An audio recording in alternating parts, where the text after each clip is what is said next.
The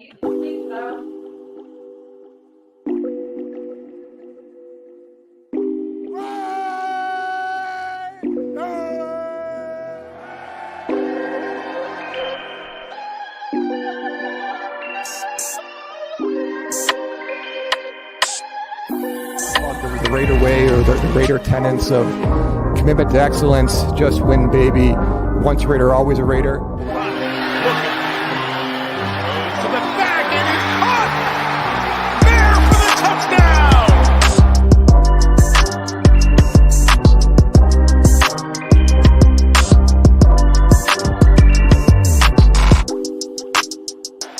Garrett Wilson throws in traffic and picked off by Robert Spillane. Spillane taking off, he's down.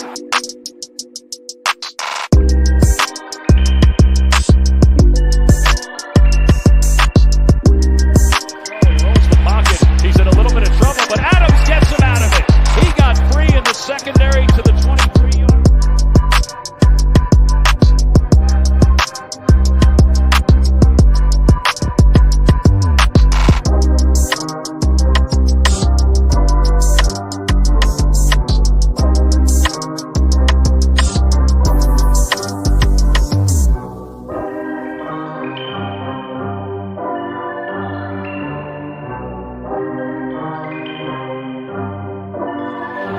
Looking downfield for Davante. Adams! He's got it! Touchdown, Raider! Oh, a dice roll in Vegas for 6.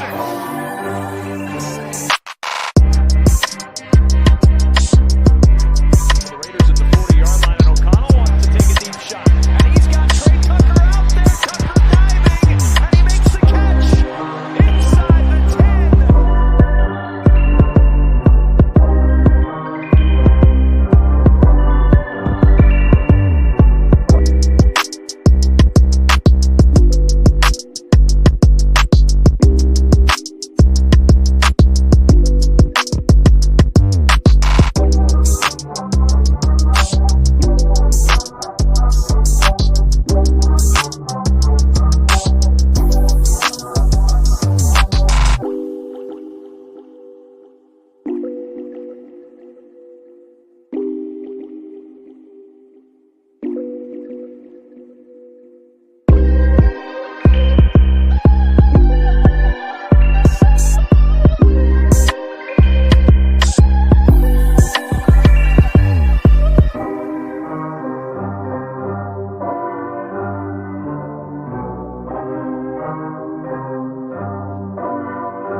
You are now about to witness the strength of street knowledge. Raider Nation, stand up. Straight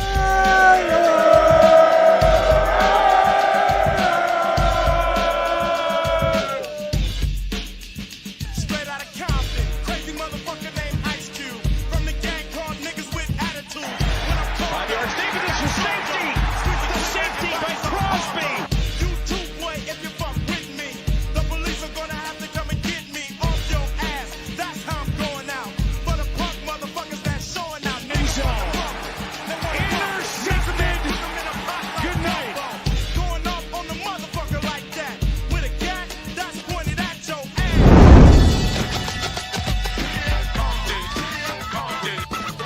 What's up? Tell them where you're from. Straight out of Compton. Another crazy ass nigga. Folks, how are you?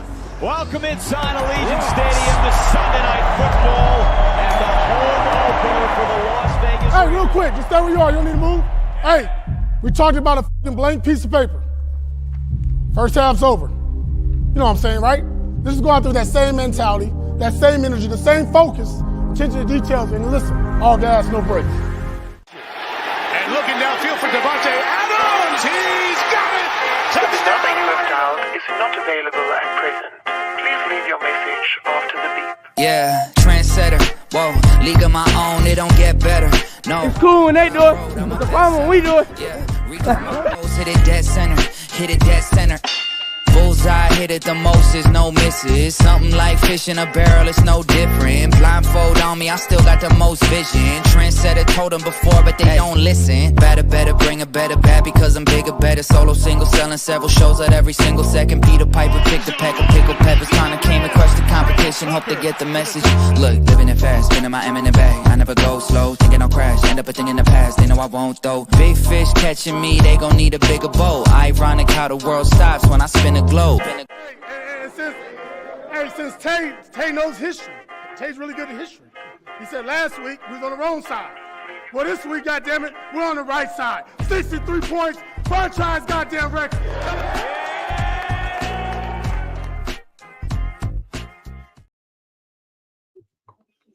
Salute Raider Nation. Appreciate y'all showing up, man. Salute to the chat. Salute to the mods in the chat, man. Really do appreciate it. So basically, I'm just going to hop on for a little bit, talk for a few minutes, get home late, man, but I do want to talk on it.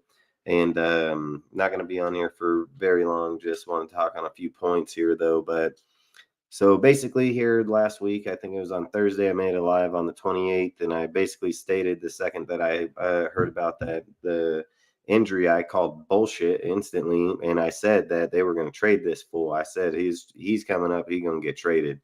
So long story short, man, at the end of the day, everybody goes on, they play the game. I talked about basically how they want to see how the team's going to be able to play without him. Is he causing the drama? Is he stressing people out because of the fact that they feel that it's going to be different, things of those factors. Long story short, they go through the game, man. You see that the players go out there, they play. They still kind of struggle, man, at the end of the day. I mean, if you look at it, Gardner was only able to throw to 4 people, and even when he threw to those 4 people, he only threw for 130 yards, 0 touchdowns, didn't really move the ball at all. So, I mean, didn't really do much. I mean, he had, if I just remember off a hand, it was Jacoby Myers for 5 of 10 for 48, and then you had Tucker for 5 out of 6 for 49 or 50, somewhere right there. Nobody was over 50 yards, I don't think. And then you had a few balls to a few other players, but nobody, Bowers and Turner, I think. But at the end of the day, nobody really did much. And I said, hey, if you're going to get rid of Davante, it's going to take away from the way that you're going to develop other people. Because if you think that Jacoby Myers ain't going to get double teamed, that's just crazy, man. They're going to double team the shit out of him now. So you're going to have all kinds of different people sitting on different players. So is Tucker going to be able to get open or things like that? Yeah, I'm not going to disagree against that. He could have got open with Davante here. So I think what the trade does here, and look, I think the whole thing's kind of crazy in my opinion, dude. Like, you go through over the weekend, man, they win the game, people start talking.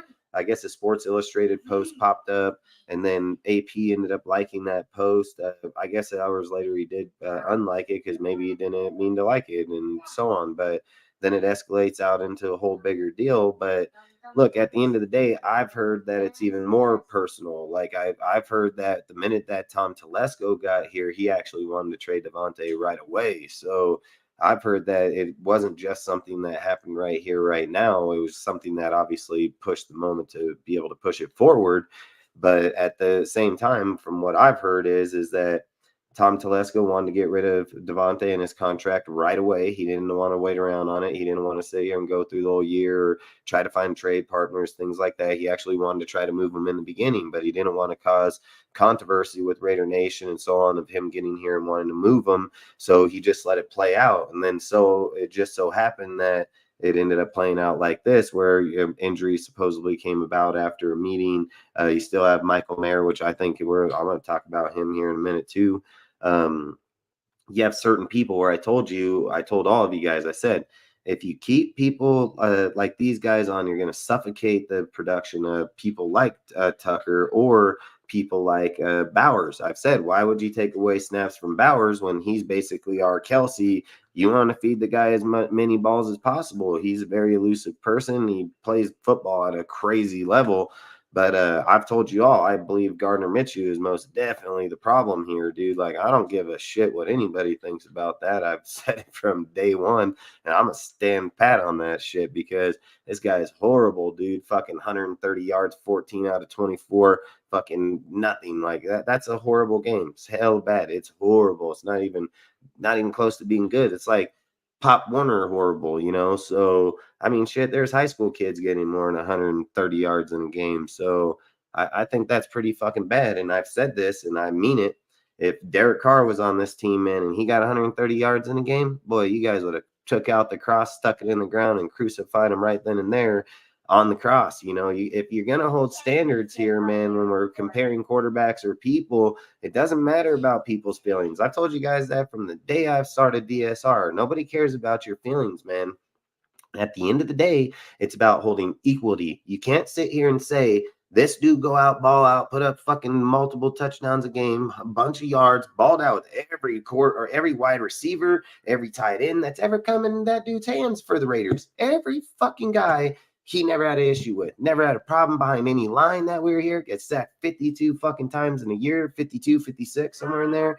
He didn't have any issue pushing it, man. And we're over here giving this guy massive excuses, dude, massive excuses. No accountability, no fucking holding the person accountable, dude. It's that, oh, he's good. The fuck he is. The fuck he is. Any person out there that thinks that, I've heard people all week, man, in posts. I've seen shit where they said, oh, he looked like he looked better. Fuck at what? At fucking what? What the hell did he look better at? Sucking? Like, that's all he looked better at was sucking, man. That's it, dude. Like, to sit here and think that we want to be good, that we want to be a good team, we want to push our team to, you know, be better. What? All right, nice. You know, push people to be better. All these things, you know, like you can't do that, man. You cannot do that. I think at the end of the day,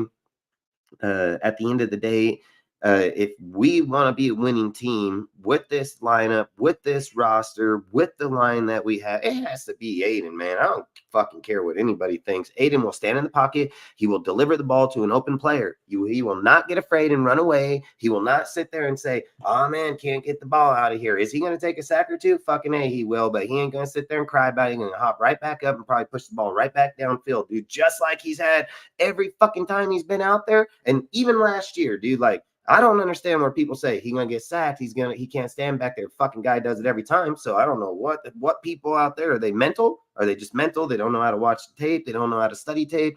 Do they not understand the way that the game plays? I don't understand where these dudes keep coming up with these bullshit ass lies. I mean, Aiden O'Connell, every time he stepped in there preseason against the number 1, number 3 defense in the Vikings, badass fucking team right now. They're owning everybody out there, dude. They got a really good fucking team. He comes out last year, couldn't even get across the 50. They couldn't score no points, couldn't do nothing with the guy. And what's he end up doing, man? Pushes it right down 3-yard line, put in safety, right in the safety position. And I said it. I told everybody, we were watching Discord. I said, oh, this is Vikings right here. Safety man on Aiden right here. This can be dangerous. What's Aiden do? Steps out, boom, moves the ball instantly. I'm like, all right, let's go, dude. Fucking boom, moves it right back down the field. I'm like, all right, man, dude couldn't even get downfield last year against these dudes. He ain't playing backups. He's not playing third stringers, fourth. He's playing starters. He's not playing no backs. He's playing starting people. He comes out there, marches right down the field, dude, takes us all the way to the 5-yard line, dude. We're like, damn, we're going to score this shit. This dude looking nice, man.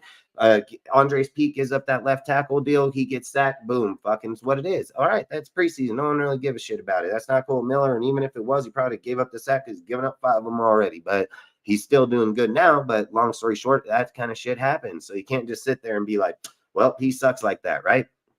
Gardner comes out. He has like fucking 5 possessions. Aiden only had one in the 3-yard line to the 5-yard line. 1 possession. No other time. 8 minutes. Ran right off the clock. What you want. Game managing quarterback. Dude moves your team right down the deal. He looked good all the way down the deal. Everybody knows it. We get Gardner out here, man. He gets a few broken plays. Everybody's like, oh, look at this guy. He went 6 of 12, bro. Fucking, he got fucking 100 and some yards because fucking, I think it was Tucker broke loose on a broken play out there and he got the ball. Like, if we're not watching the game for what it is, where people falter and he got lucky, what are we watching the game for then? Because you're not criticizing the game or critiquing the game the way it's meant to be critiqued or be watched. Because when people want to talk about it or talk about the sport, when you watch the tape, and a fucking player is out of line, and this fucking player got by on a beat, dude, because he fucked up, that does not mean he's good, and it does not mean this quarterback. He's seen the broken play. He threw it to the guy. He ran it in. What happens every time the guys are covered? Why doesn't he have those plays? Because he don't see that shit. It's not the same shit. And if you're not evaluating the game fairly, then you're doing the nation, doing everybody an injustice, dude, because you're overamping a guy that's not supposed to be overamped. That dude should be benched. Everybody fucking knows it. Any guy that got a fucking brain, any common sense in this game that's even played this fucking game knows that Gardner Minshew is straight ass. He's fucking scared in the pocket. He will not give his players the deal. And any fucking guy out there that thinks that Luke Gessie calls a fucking halfback fucking screenplay over here to the side every fucking play, again, you prove my point. You're dumb as hell. That's called a safety play. They know that Gardner gets it scared out of the pocket. Luke Gessie gives him a fucking safety. He drops the halfback off here to the side. That way, when he gets fucking scared, he can be like, all right, you can have a fucking ball. You go. Like, that's him. That's not fucking the play. Luke Gessie has the hot route. His hot route's out in the open fucking field. It ain't out here on the side 9 out of fucking 10 times. Nobody does that, dude. That's Gardner Minshew fucking doing that, dude. I don't understand how you guys don't see that shit or understand that. And then to sit here and be like, oh, this guy, he's good. He is not good. He's not good. Here we go again. Gardner been out on the team ever since. Okay, so let's go to the Cowboy game in the preseason. Like, here's even another one. You go to the Cowboy game in the preseason, right? Aiden O'Connell comes out, pushes the ball down, doing really good again in that game, dude. Back and forth, he's moving the ball pretty damn good. The only thing where Aiden got fucking checked off on was a cornerback on the left side of the field where he tried to look him off, which good quarterbacks do all the fucking time, and then tried to throw him. He tried to bait him off. Dude, it's something that you have to learn, and especially in the NFL. And Aiden was in his in the second year in his beginning after a fucking 9-game year last year, comes out there, and he's already trying to look off the fucking corner. That's good. The problem was the corner didn't bite on it. He seen it, and he fucking went at it. That's fine. Nobody has an issue with that. It's one fucking fuck up, dude. But any person that watched that Dallas Cowboy game and thinks that Gardner Minshew didn't almost throw 6 interceptions in that game, again, you shouldn't be watching football. You should not be talking on our team or even evaluating it. He threw the ball to damn near 6 fucking dudes. I talked about it the whole time and said, man, if that was Diggs and that other kid that's there right now, Blaine, whatever the hell his name is, that's 2 pick sixes to the house, dude. I talked about it all the whole time. And any person that don't see that, again, is dumb as hell. Like, this fool throws the ball to the other fucking team, literally. So then we fast forward, get into the regular season. Aiden ain't even touched the ball since, dude. He ain't been in the third game. He ain't been in the first game, second, fucking third game he comes in. But long story short, in the first fucking game, he does the same shit again. Fucking throws the ball to some ghost motherfucker, and then he still throws balls to some other guy on the fucking team too. That's what this guy does. For any person that's out there and says, oh, Gardner, he balled out over here. He did. Listen, you're fucking taking out that play caller over there in the fucking Colts had an already good fucking team. You're discrediting the whole fucking team for this dude. You act like this guy that went out and got 15 touchdowns, 9 interceptions, and 8 forced fumbles in 13 fucking games was the Colts savior. That's fucking crazy. That's crazy as hell. It just shows how weak the division was. Motherfucker gonna push the playoffs with 15 fucking touchdowns. Get the hell out of here, dude. Like, Patrick Mahomes ain't pushing the fucking playoffs with 15 fucking touchdowns. Patrick Mahomes murder your ass up in that bitch because he pushing like 35, 40 touchdowns. He like, bitch, watch this. I'm going to go put up fucking 3 touchdowns just in this game. When was the last time you put up fucking 3? Like 5 fucking years ago? Jimmy G put up 3 fucking touchdowns with this team right away. Bop, dude. Like, hey, I think it was even against the Denver in the week 1, dude, where he showed some dog. This guy is straight ass, bro. He is straight ass. He averaged 1 fucking touchdown first 3 games and 0 in the 4th fucking game. He has fucking 860 fucking something yards with 3 touchdowns, 3 interceptions, and 3 forced fucking fumbles. What the fuck is that any good, dude? Like, Jaden Daniels got like 7 touchdowns and 1 interception. Oh, fucking rookie, dude. Rookie. Never even played in the fucking NFL. Playing a trash-ass organization, dude, to even begin with. And this motherfucker got 7 touchdowns, 1 fucking interception, 900 fucking yards. This guy got a badass roster over here. He fucking can't get a score in the red zone to save his fucking life. And we're like, oh, yeah, this guy, he's so great. No, you guys are fucking dumb. Like, it's just pathetic. It's getting pathetic now, dude. Like, to sit here and think that this fucking guy's saving anybody, it's crazy. He ain't saving himself, let alone this motherfucking team, dude. And I don't give a fuck who he has over there as the wide receiver. If he has a problem throwing to Davante, motherfucker trash anyways. Put Aiden in there. But hey, I bet he throws to Davante, no fucking problem. And I bet he throws to Jacoby, and I bet he throws to fucking Bowers, and I bet he throws to goddamn Tucker. I bet Aiden throw to all the motherfuckers. I bet he don't have no problem throwing the goddamn ball to his fucking players. Because you know why I know? Because he did it last fucking year for 9 goddamn games. I know he's going to throw it to his players.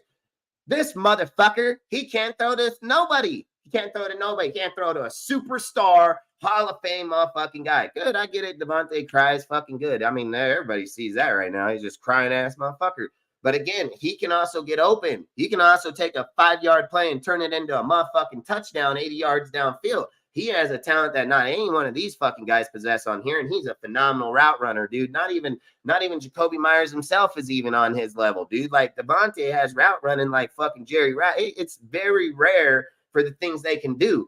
Does he get pissed off that, hey, he ain't getting the ball thrown to him and he fucking fucks up too? Yeah, I guess, dude. I mean, if I was a guy that was usually getting 10 receptions a game, and if I dropped one, I was bashing myself. But now every time fucking dude's off a little bit over here, that starts to fuck people up, dude. It's like, fuck, hey, you got to throw it to me. Every time I got, oh, you got to jump way the fuck out here. Like, right here. Throw it right here, motherfucker. Like, the guy throws it at your toes. Oh, fucking go behind you too. Behind you and on the ground. This guy's horrible. He's so bad, dude. He's just going to get his players hurt. He ain't going to do nothing. I've said it. I don't care. You ain't winning shit with this guy. You go play a good fucking team. They're going to roll. Watch the Chiefs, dude. They're going to beat on this fool like a fucking doorbell, dude. Like, it's not even going to be funny. Like, the guy is so bad. It's just pathetic. And then for anybody out here that sits and even defends that guy, you shouldn't even defend our team. Like, you're hurting our team, dude. Like, I'd rather watch Aiden go suck, so I know that we got a draft quarterback and at least suck and lose legitimately. Like, oh, hell, I don't have no fucking problem if I know, hey, Aiden supposed to be the future. He fucking sucked and we lost, and now I'm going to get Cam fucking Ward. I have no fucking problem with that. At least I know I'm going to win. Like, I know that for goddamn sure. Cam Ward come up in this bitch, I'll probably fire every motherfucker in here because I don't even think anybody here can coach Cam fucking Ward. Dude, I don't even care if you get Quentin Ewers, fucking Cam Ward, or fucking Sanders. You're not there ain't a fucking coach here that can coach them, and then they're going to draft them, then the guy going to suck, and then they're going to blame it on them when it's the fucking coaching. Like, it's straight fucking disgusting. It's so disgusting. I fire all these motherfuckers, dude. I'd be like, motherfuckers, every one of you fucking fired. I'm getting me a quarterback coach, and I'm going after either fucking Brad Johnson, but I want Bobby Sloat, dude. I'll take him over fucking Brad, but either way, I'll take either or. But those are who I'd build this fucking team with in a heartbeat, dude. Not even funny. I would go for Bobby just more because of his fucking connections with Raider D coordinators, things of that. I'll roll with Bobby. He has way better connections, dude. Like, I think he can assemble our team just way better. I think at the end of the day, that's the moves we have to do. We got to protect ourselves. And in this case, dude, I've said it from day one. I know Aiden's bigger, stronger, faster. Like, he can run just as fast as Gardner. Look his 40 time up, dude. He has a faster 40 than Gardner. And not only that, he fucking show you that he had fucking what's his name, Lawson, fucking just breathing down his fucking neck in the last play of the game in that Panthers game, and he fucking go right out there and what do? Deliver something that fucking Gardner ain't done. He's supposed to be mobile, dude. Like, I thought Gardner's so mobile that when he gets down in there, that's what's going to get us touchdowns. I swear to God, that's what everybody out there said. We need a more mobile quarterback. Oh, this guy, he's going to get us all these things. This fucking guy ain't going to get you nothing. He ain't going to get you shit. If he runs, he's scared, and he ain't going to get the ball. He's going to get an open field because I don't understand how people don't understand how 2,000 fucking error works in football, dude. Like, any good coordinators don't give a fuck about you moving the ball across the middle of the field. Go ahead, throw a fucking ball. We'll just sit back here so you don't burn us for touchdowns. But once we cross the 50-yard line, that shit's going to stop. That's what good teams do. They don't give a fuck about you getting 15 yards across the open play where they're sitting over the back of you. Every good team does that shit these days. The problem is they wrench the fuck down once you get in that 40, 30, 20. Yeah, they're not going to do that shit. And it's proven. Gardner cannot get down in there and score shit. So here we go again. We go fucking weeks 2 against Baltimore, which I made another video. I said in the other video, I said, hey, fucking in the Baltimore game, I'm going to credit Marvin Lewis on this one. I'm not going to credit fucking AP. I ain't going to credit Marvin Lewis played in the division. He knows this fucking guy inside out. I made a video about the whole thing. I said straight up, this guy knows that dude. He fucking know. There are 3 dudes on our coaching staff that literally just come off that damn team. And we're over here just patting ourselves in the back. I've said that they know how Lamar works. Fucking Rob Ryan fucking practiced against this motherfucker all the time, dude. He didn't tell me he can't fucking stop him over here. He practiced with him for fucking multiple years, dude. Like, that's the whole thing. You guys don't even pay attention to that. Make a video about that, dude. Then we go into the Panthers game. And then what happens? Gardner over here getting his ass stomped on by the Red Rifle, which we literally made a live the night before saying Red Rifle going to come out of fucking retirement, dude. He's going to go out here and he's going to beat on Gardner's ass, dude. He ain't even played football for a year and he's going to still win this fucking game. And sure enough, shit, they get beat on. Then people claim that when Aiden came in, it was garbage time, 4:47, that the starters were out on the Panthers, which is bullshit lie. The starters were not out on the Panthers. They all were still out on the goddamn field. Then not only that, they claim that they were in prevent defense, but they only went into one play in prevent, and the rest of it was in 5-4-2, 4-5-2.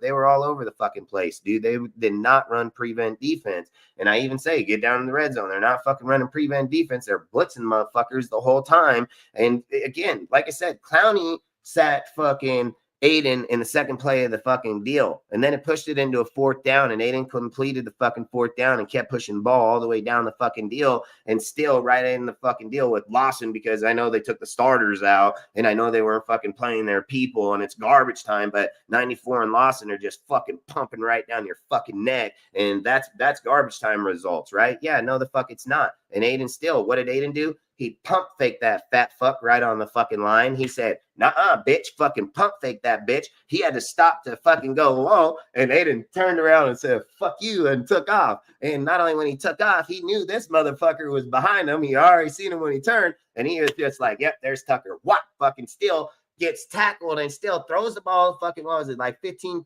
yards at that time, because he was running off to the side, and still dotted fucking Tucker in the end zone while he was going down. So I don't understand where we're having the issue about who's better in the pocket, who's better fucking quarterback for the team. Gardner cannot be consistent to save his fucking life. And if you're telling me, well, Aiden just went out there because it was one team red, motherfucker ain't been out there for 4 weeks, dude, literally. And not only that, last time he even played was almost 5 weeks ago for only a quarter. And then we're going to sit here and say that he had better success in the offense than a motherfucker that got fucking, 50 snaps a game? Like, no, bullshit. This fucking guy sucks. This guy doesn't, dude. This guy knows how to fucking stand in the pocket and deliver. He knows how to check himself into shotgun when he knows the line's fucking weak. Like, that's my whole point. Literally talked on a video, hey, go 80-20, fucking pass. Fuck that run shit, dude. You ain't got the guy to run it. Zamir, garbage. Like, you don't got to run it. Just go to pass, dude. Get in shotgun, fucking force these dudes to get the fuck out. And then you go shotgun, keep your halfback like Madison right fucking here. And then fucking they think you're going to be cut. And you just hand off to him. Watch him go run for fucking 15 yards. Like, that's how you do that shit. That's the way the game's played. Motherfucking chest or checkers, motherfucker. Or chest or checkers, motherfucker. You know, like, that's how the game is. And we're over here like, he can't run in there. We need a running game, and our line. You fucking dumb as hell. Great coaches would have audibled right out of that shit. Great players. Peyton Manning do it himself right away, dude. Like Tom Brady. Anybody knows that they need to put protection, and they know, hey, these guys are over here blitzing. I'm gonna get the fuck off the line and protect myself. That's what they do. That's why it's called game scheming, planning. That's why Luke Kuechly fucking studied the offense just as much as he studied the defense, and he was a linebacker, dude. You have Peyton Manning out there that's a super fucking genius that literally can tell what the defense is in, then still tell his offense, hey, let's fucking play for you. Like, I know how to get in this motherfucker from you. I ain't changed the whole fucking line. I just changed you, motherfucker. Like, those are super geniuses because they play the game to the level it's supposed to be played. They study the fucking game, man. Like, just sitting here, I think it's getting pathetic. I don't care if you trade Davante. I don't give a fucking who you give away, who you get, dude, until the fucking shit starts to change. I said when John Gruden got here, he knew what the fucking problem was. He dismantled this fucking team and started over. Even as much as motherfuckers cried about Khalil Mack and Amari Cooper, which Mack was one of my favorite and still one of my favorite players to this day. I never fucking hated on him. I said, hey, trust the process. Motherfucker knows what he's doing. I watched this dude in 1998 get here. I watched him do similar shit. He went after Rich Gannon, when everybody thought that fool was crazy, and he told him, watch, you're going to see, fuck, I'm going to train this motherfucker myself. Like, there's a difference. He knew what he was doing then, and I knew he knew what he was doing this time, dude. Right when he got here, he went out and he tried to get fucking Antonio Brown and motherfucking Tyree Wilson, dude. And Wilson was a good Charger pickup, dude. He dominated for fucking first 6 weeks of the game. He was a really good player, dude. But fucking Antonio Brown fucked that whole thing up. And if you're telling me Derek Carr goes from the players he's going to an Antonio Brown, Tyree Williams, look what he did with Williams, what he would have did with AP. It's just sometimes we're plagued by dumb shit. And then what does he do? He pushes past it. He don't even worry about it. Keeps pushing, keeps installing the system, keeps Derek Carr 4,000 fucking yards, 4,000. He kept him a well-oiled machine. He knows, let me get the players on you. We're going to fucking make it better. But I know every year you're going to get to 4,000. I know that. So then he goes out, and starts developing people, or getting people, starts developing them. Then we get lucky as hell with the Henry Ruggs pick. And that guy, it was over. It was literally over, man. That motherfucker in year 2 was about to just literally fucking march down the whole entire NFL, and bullshit happens, and that's just where we're plagued at. Then even with all the people that sit here and say, all right, well, Josh McDaniels still came in here. He fucking changed the team around, got his people, and he still broke 2 25-year sitting records within the Raiders organization. And those records weren't broke by any player, not any coach, until he got here. When Josh got here, he had a great system. He implemented it. He fucked up by getting rid of Derek. It's just facts, dude. His numbers with Davante, his numbers with Carr, and his numbers with Josh, they were fucking beyond phenomenal. It was just next level shit. Just 3 dudes were literally dominating on fucking stats in the NFL. They were just dominating, dude. The rest of the team sucked, dude. And that's just what it is. But at the same time, you go through that year, you got all the fucking development, all the players, and then you shit on it. You just go straight to fucking Jimmy G for fucking Derek Carr. I was like, well, that's bullshit. Who the hell wants Jimmy G for Derek Carr? I'm like, I ain't signing off for that shit. What did I tell everybody? I want a CJ Stroud. I said in week 16, I said, we need to fucking hit up Carolina. We need to trade up to that motherfucker, and we need to get CJ Stroud. I said it straight up, dude. Hey, we cannot sleep on this kid. This kid is a fucking baller, and he'll change our fucking team. I talked about it for weeks, fucking trade ideas to the Carolina, man, or Arizona, fucking to Arizona. The whole time I kept fucking week after week, fucking day after day, 3 times a week. And long story short, we didn't fucking do it. I fucking hated on the team because I said, well, man, Ziegler's so good. Why the hell didn't he try to make that trade? And then here it comes, fucking month later, 2 months later, after they're fired, he comes out and he did want to make the trade. Josh wanted to go for Bryce Young, which is garbage as fuck. And I literally talked about he was trash as fuck. And I said his shit ain't going to the NFL. I told everybody that. I told that dude ain't not going to the NFL, man. I said it's CJ, dude. I said it over and over. And Josh said, well, once Bryce goes off the board, we're not going after your quarterback. Piece of shit. Like, that's his fucking problem. Then he suffocates the fucking team. We roll with Jimmy G. He's fucking garbage. Said it the whole time, dude. I told everybody. What I told everybody was, hey, this dude, they're acting like Jimmy coming to the fucking Niners or the fucking Patriots that have fucking top 3, top 5 defense in their whole time. And then we're acting like that. Nah, he coming to the fucking Raiders, but like, you ain't got those fucking teams. Sorry, you ain't gonna have to play football here. And he came out against the Broncos, dude, and he played good. I'm not gonna lie. I was like, hey, that dude showed some grit, dude. Like, but after that, he just fell the fuck off the face of the earth. He didn't do shit after that. And that's the true story to that deal, all the way to where he got benched, dude. And then we sit here, and a year later, we have another chance to go up there for Daniels. And we don't even got to go Daniels. We could have won anybody else. But again, I keep saying it doesn't matter what player you go after because you don't have the coach to teach them. It's not going to matter. People, I told everybody I'd go Bo Nix. I said, you get my fucking Bo Nix. You teach that kid. He's going to be a fucking baller, dude. He goes over here to the fucking Broncos. Sean Payton over here coaching the defense and the offense. He's teaching this fucking kid, and he goes out there and sloughs out fucking the Bucks in their home, dude. Like, everybody expects people to come out and just be great the day they get here. Not everybody going to be a Jaden Daniels or a CJ Stroud. It's just facts, dude. But to sit here and say, like, in Bo's development, by week 3, dude, he's able to go inside a pretty tough fucking environment and beat him. And then not only that, he goes over there and beats the fucking Jets the very next week. It doesn't matter in their system because Peyton, like I said, he's a mastermind defensively and offensively. So he gets the best of both worlds in that system. But he's gonna train Bo. And we didn't go after nobody. We went after Gardner, bro. We went after Gardner. Why didn't we offer a contract to fucking Baker? Baker would smoke Gardner right now on this team. Baker would be putting up like 35 fucking 40 touchdowns right here easily, dude. Like, I would go get Jameson Winston over fucking Gardner Minshew, dude. Like, hey, Jameson Winston, a 5,000-yard quarterback. I don't give a fuck he throw 32 fucking touchdowns with 32 interceptions. Gardner ain't thrown 32 touchdowns in 2 year combined. Like, two together, he ain't even get to those fucking numbers. So fuck that. I'll take Winston all fucking day. I'll take his interceptions over this non-throwing touchdown motherfucker. I don't care how many fucking yards you got. You can have 10,000 fucking yards. If you only got fucking 15 touchdowns, you're not doing shit. So if you guys don't see it and don't know fucking math, if you look at fucking 863, and then you're looking by 4, then you're looking at 200 right off the deal. 63 by 4 is going to be 15. It's going to be 15, so it's 215 per game that he get one fucking touchdown and one with none. Pretty sad. It's pretty fucking sad. You going a whole fucking game. Derek Carr, if you just look up his average right now, his average, that's his average. It's not fuck something ain't throwing 5 fucking touchdowns in it. Just his average is fucking 220 and fucking 2 touchdowns per game. This fucking guy. Oh, fuck. It's pathetic, bro. It's pathetic. You play the 2 weakest ass teams out there and you can even throw to a fucking wide open fucking player. You think Derek or Aiden misses a wide ass open dude like that? Hell fuck no. Derek will dot that motherfucker and he would have picked up another 200 yards just off those 2 broken plays right there. But what's this motherfucker do? He too fucking scared and he overthrows a wide open guy. How do you do that?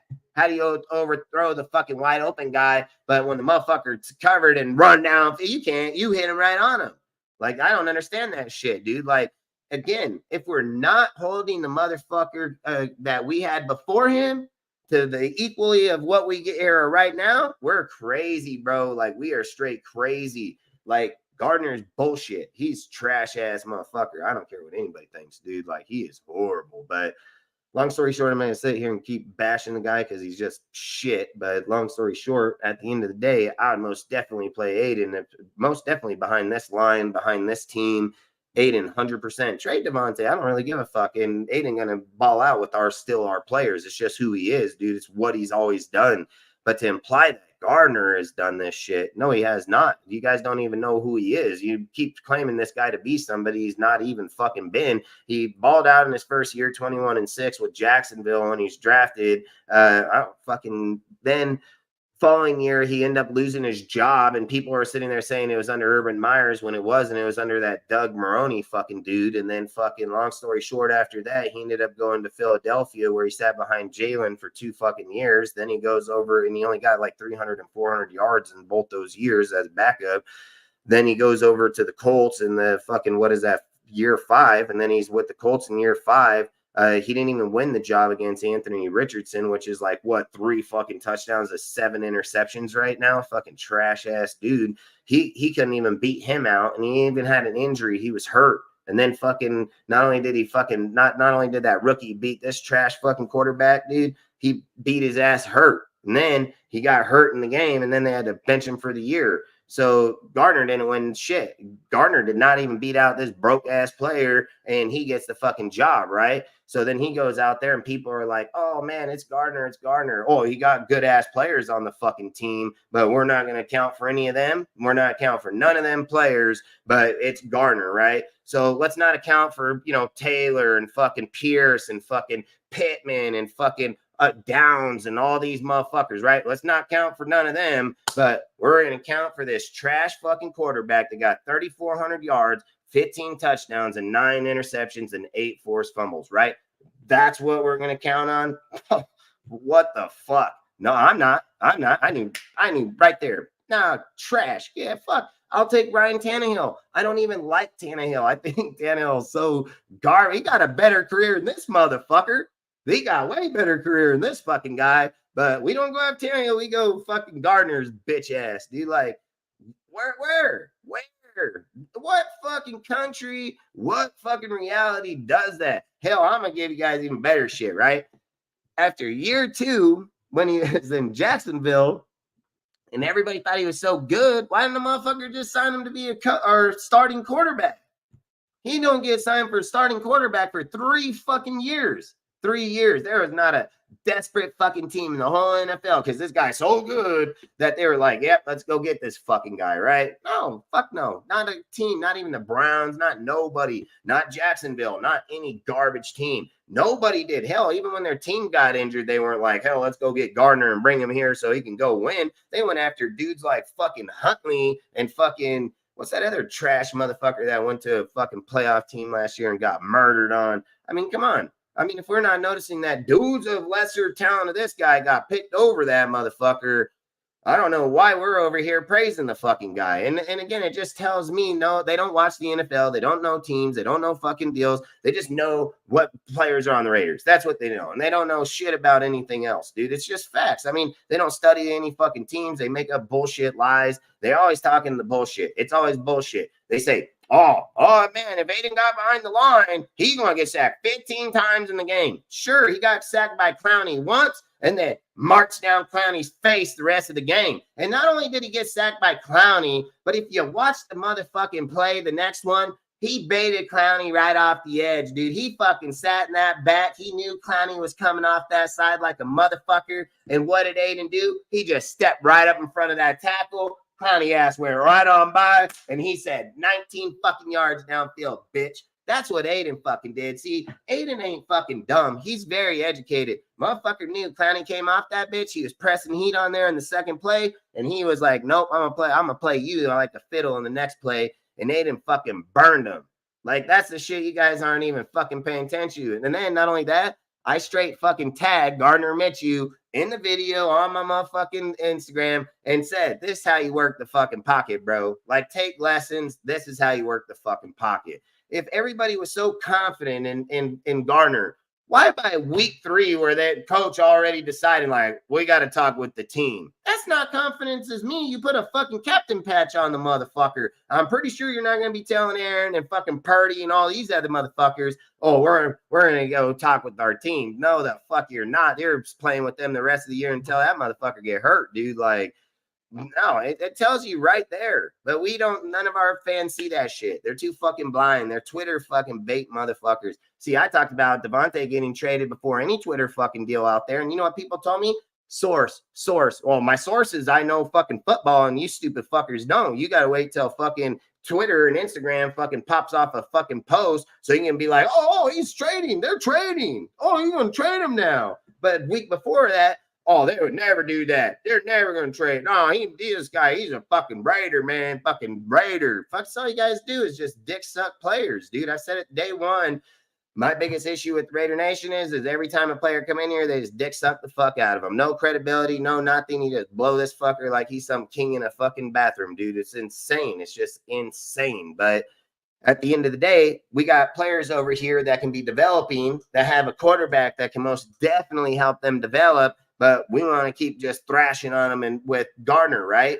So then this starts telling me, it tells me one of two fucking things, all right? One, our coaching staff just stupid as hell. Like the whole coach staff stupid. They should just all be fired.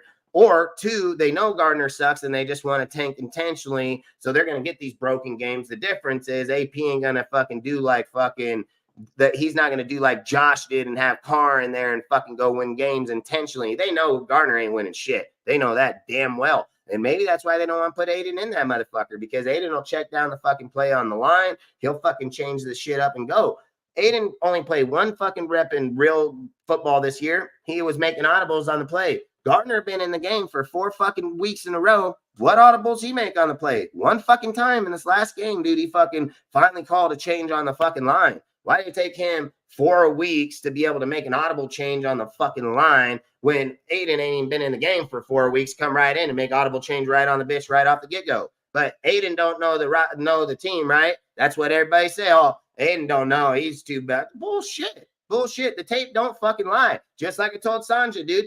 If you think that Gardner is fucking good, you shouldn't be even talking on the fucking team. How do you talk on a quarterback that's so trash-ass fucking shit where if you turn on the fucking tape, it just shows you right away, this fucking guy don't know what the fuck he's doing. Hey, Aiden is the best person for the team and for the O-line. Aiden know how to play with the O-line. Gardner doesn't. So the O-line gets trashed, the team gets trashed because this bitch is too scared to stand in there, right? So we're going to blame the OC. And people say, oh, what's Gatsy? He's never really done nothing with shit. You guys are dumb as hell. He took Justin Fields' trash ass and turned him into his best year ever as a quarterback. Go look it up. His first year as his coach, he made him fucking best he's ever played in the game so far to this day. And then people use this. They say, well, look what he's doing over there in Pittsburgh. He playing behind the defense. I mean, any guy who knows football, no, he ain't winning those games. The defense fucking winning the game. He managing the goddamn team. Any common dude that knows football knows when these people bring up these stupid-ass conversations. I watch the whole thing. I watch all of my fuck teams. I don't just watch one goddamn team because I know there's stupid-ass bitches out there that are going to say shit like that. And I don't care how you want to view it. That's not how it's viewed. People twist shit up all the time. So in their mind, they can concept shit the way they have to. Hey, I don't do that. I just see it straight for what it is. You don't like it, tough shit. I don't really care. That's your problem, not mine again. But to sit here and misrepresent our team, a team that I love, a team I care about, I ain't even a coach in this fucking team. And I've called out a lot of this shit the whole entire time for years. This is like 2-3 years now, just one after one with this team. It's just getting to a point where I think it's getting pathetic. I think that we're overshadowing coaches here. Like you're telling me if Marvin Lewis wasn't the head coach that he ain't going to be better for the team? Fucking A, he will. He's a fucking proven winning coach. He's the most winningest coach in the fucking Bengals history. He's ran one of the most dominant defenses ever to fucking walk face on this fucking earth in the fucking NFL. And we're acting like he ain't going to be the head coach. The fuck he can't. The fuck he going to run this team way better than AP's fucking ass. There's not even a doubt. So I don't understand why we didn't hire Marvin Lewis, put AP as the fucking interim head coach, let him play out why Marvin Lewis gets old and fucking gets off the team, let them build together and build it that way. It would have been way better for us. It would have been way better for us, been better for him. People would have got to develop. I mean, Marvin Lewis has taken Andy fucking Dalton and turned him into fucking the Red Rifle. He fucking played with Carson Palmer. Dude, he knows what the fuck he's going to do about a quarterback. And I'm pretty sure if he was the coach, we would not be having Gardner Mitchell's fucking garbage ass in that motherfucker.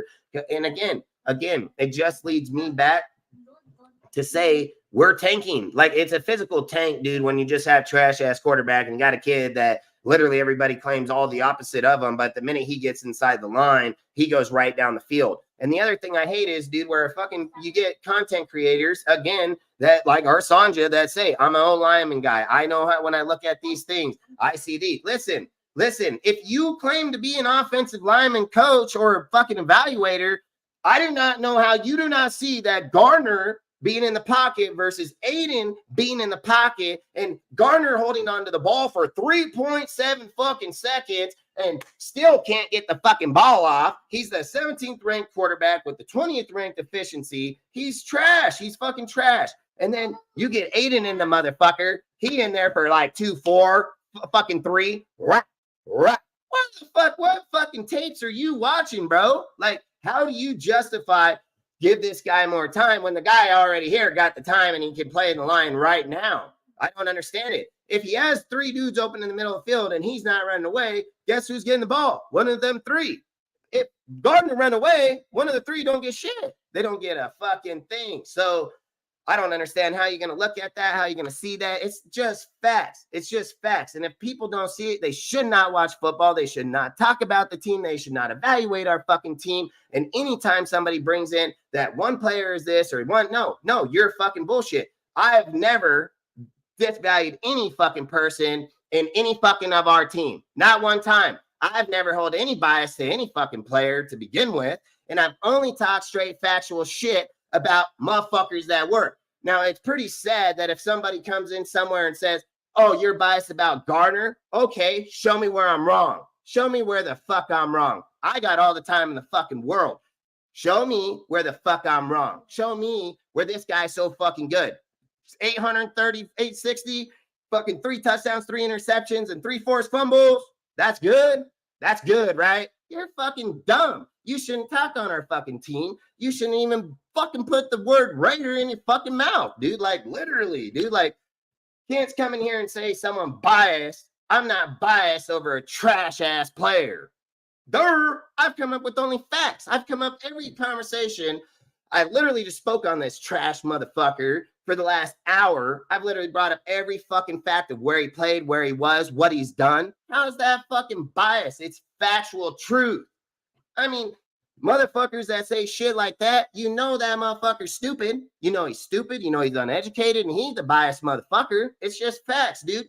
You can't sit here and fucking tell me, oh, I'm gonna vote for Camel Toe. That's a stupid ass motherfucker trying to choke out the country, and then tell me Trump over here want to give everybody fucking shit, want to make you wealthy, want to give you life, give you back food, give you fucking gas, but you over here say, you're biased. Oh, fuck you, bitch. I fucking bam, motherfucker. Like, you crazy. You're crazy, dude. Like, it's motherfuckers like that are toxic as fuck to our team, let alone to our society, dude. Like, it's fucking nuts, dude. Like, I don't get it. I don't get it. Any motherfucker that watched this game and knows a fucking thing about you motherfuckers claim he played it. Oh, I played this fucking game. You know the fuck you ain't. If you played the game, you sucked at it. I fucking guarantee it. You fucking were garbage. You were a motherfucking water boy over there wishing you can play in the fucking game and never played in the motherfucker, dude. Like, again, I don't give a fuck. You know how many times I've listened to people for 3 years now tell me the bullshit you're saying? Fuck, they said about Jimmy, said about fucking Josh Jacobs, Waller, fucking all these dudes, ran for all of them. All of them. You guys are dumb. You're dumb educated in the sport. You're just biased shit to your fucking players that come here. And it's facts. It's factual truth, dude. Like, at the end of the day, the only things that people say is they say, if you bring up Carr, they say you're a Carr stan. Oh, okay. I would like to know, when you bring in a guy like Jimmy G and you bring in a guy like Gardner, who the fuck are you comparing him to? Like, what, Matt fucking Flynn? Like, who are you comparing these two motherfuckers to? I know who the fuck I'm comparing it to. A dude that would whoop their fucking ass in their sleep, dude. Like, Carr would smoke both these fools. Both of them. Fuck, he'd be in the bathroom and be like, yeah, thank you. Like, straight up, dude. These guys ain't even on this guy's level, not on any fucking day of the week. And to sit here and imply that you play trash-ass teams and then you got a good quarterback, no. Like, again, fuck you, pick whoever the fuck you want. I know I ain't dumb, so not gonna do that. I've said, like I say, I don't come on this bitch to fucking have any biasness. Every motherfucker know me. I don't do that shit. I'm for real. I come with my stats. I come with my facts. I write this shit down on paper so I remember it like a motherfucker in my head like that. I don't sit here and read off my phone. Oh, Twitter fucking no. If I write it, I'm like, yeah, that was stupid. And I write it in a stupid column, write it with my fucking pen and paper, fucking write it down. So I know when I'm writing this shit down, I'm like, when this stupid fuck in the chat come over here and say that, I know he in the stupid column. That's where I know that motherfucker at. See, that's what I do. That's how much far advanced my fucking mind is compared to a lot of these fucking people. They just chat chase. They Twitter feeders. They're fucking bottom feeders. They're like shit fish, like carp, dude. Like, nobody wants to eat them. They just eat shit. Nobody cares. Like, all their shit that comes is by breaking news. Like, they don't have no taste. They have no fucking things. And even again, let's talk about Tyree Wilson, right? Let's talk about Tyree Wilson. Nobody go out here, talk nothing about fucking Tyree this whole fucking time. Not a goddamn fucking thing. Nothing about him. The kid he come off of last year. He was a 7th overall pick, dude. Fucking struggled out for the whole fucking year. You know, he was post-paid by Chandler. So people are just writing this guy off. They sit there and say he comes in the offseason and like, oh, he went to the camp. He wasn't doing nothing. He wasn't out there running, fucking just running. You know, like all these guys come up with these deals. Then they go into the preseason. They're saying, oh, man, he ain't doing nothing in there. And I told everybody, well, if you're going to hold him accountable in preseason, you're going to hold Kuntz and you're going to hold fucking Max, and you're going to hold fucking Christian, because none of them did anything either. So you can't just hold one motherfucker accountable, but not hold any of them accountable, but then say, oh, they're not playing in there because they're just waiting for the beginning of the season. It's so many bullshit fucking games. It's not even funny. No, it's not how it works. Not how it works. Motherfuckers weren't in there. They didn't play. That's just facts. So they're all accountable the same fucking way. I don't give a shit if his name's Max Crosby or Tyree fucking Wilson. Equality is how it works. So motherfuckers, how it is. So they fucking fought for it, so they might as well get it, right? So again, you're gonna sit here and fucking sit and talk about it, then go over there, then you sit there and you go, all right, this dude gets hurt. Tyree has to step up off of an injury. Motherfucker wasn't even due back for another few fucking weeks, but Max ended up going down. They need him to step up. Boom. He said, all right, I'm up for the occasion. Dude out in practice, fucking jumping. I told people he's high-kneeing it to their fucking chest, dude all over it, dude. Goes out there in that Carolina game. Nobody can run on his side. Nobody ran on his side the whole fucking game. Dude, run, stop these bitches left and right. He get them in the backfield. Tyree played a phenomenal game. He played such a good game that he was ranked the top 5th defensive end in that whole entire week, dude. So long story short, we go through that week. People are like, oh, he just got lucky, blah, blah, blah, fucking whatever. Then come out here in the fucking Browns game. Even with all the pressures and all the shit everybody did, this fucking guy comes up at 82.79 fucking PFF grade, our highest ranked fucking player throughout the week, and motherfuckers still don't give the guy credit. Like, this is how you know our fucking fan base is so fucked up, it's not even funny, right?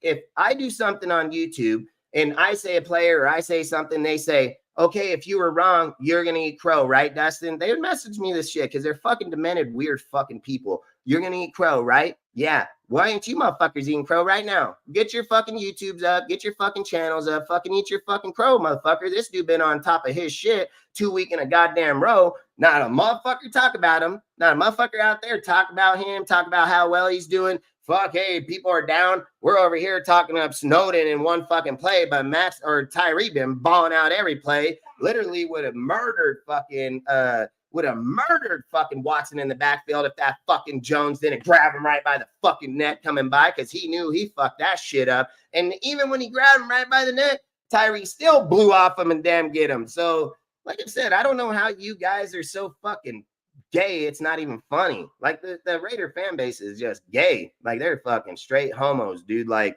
you do not credit motherfuckers where that deserve credit. Not at all. Don't even evaluate them. Don't talk about them. The only thing they'll talk is, oh, he's trash. You don't even know if he's trash anymore. You're just going off what you seen last year.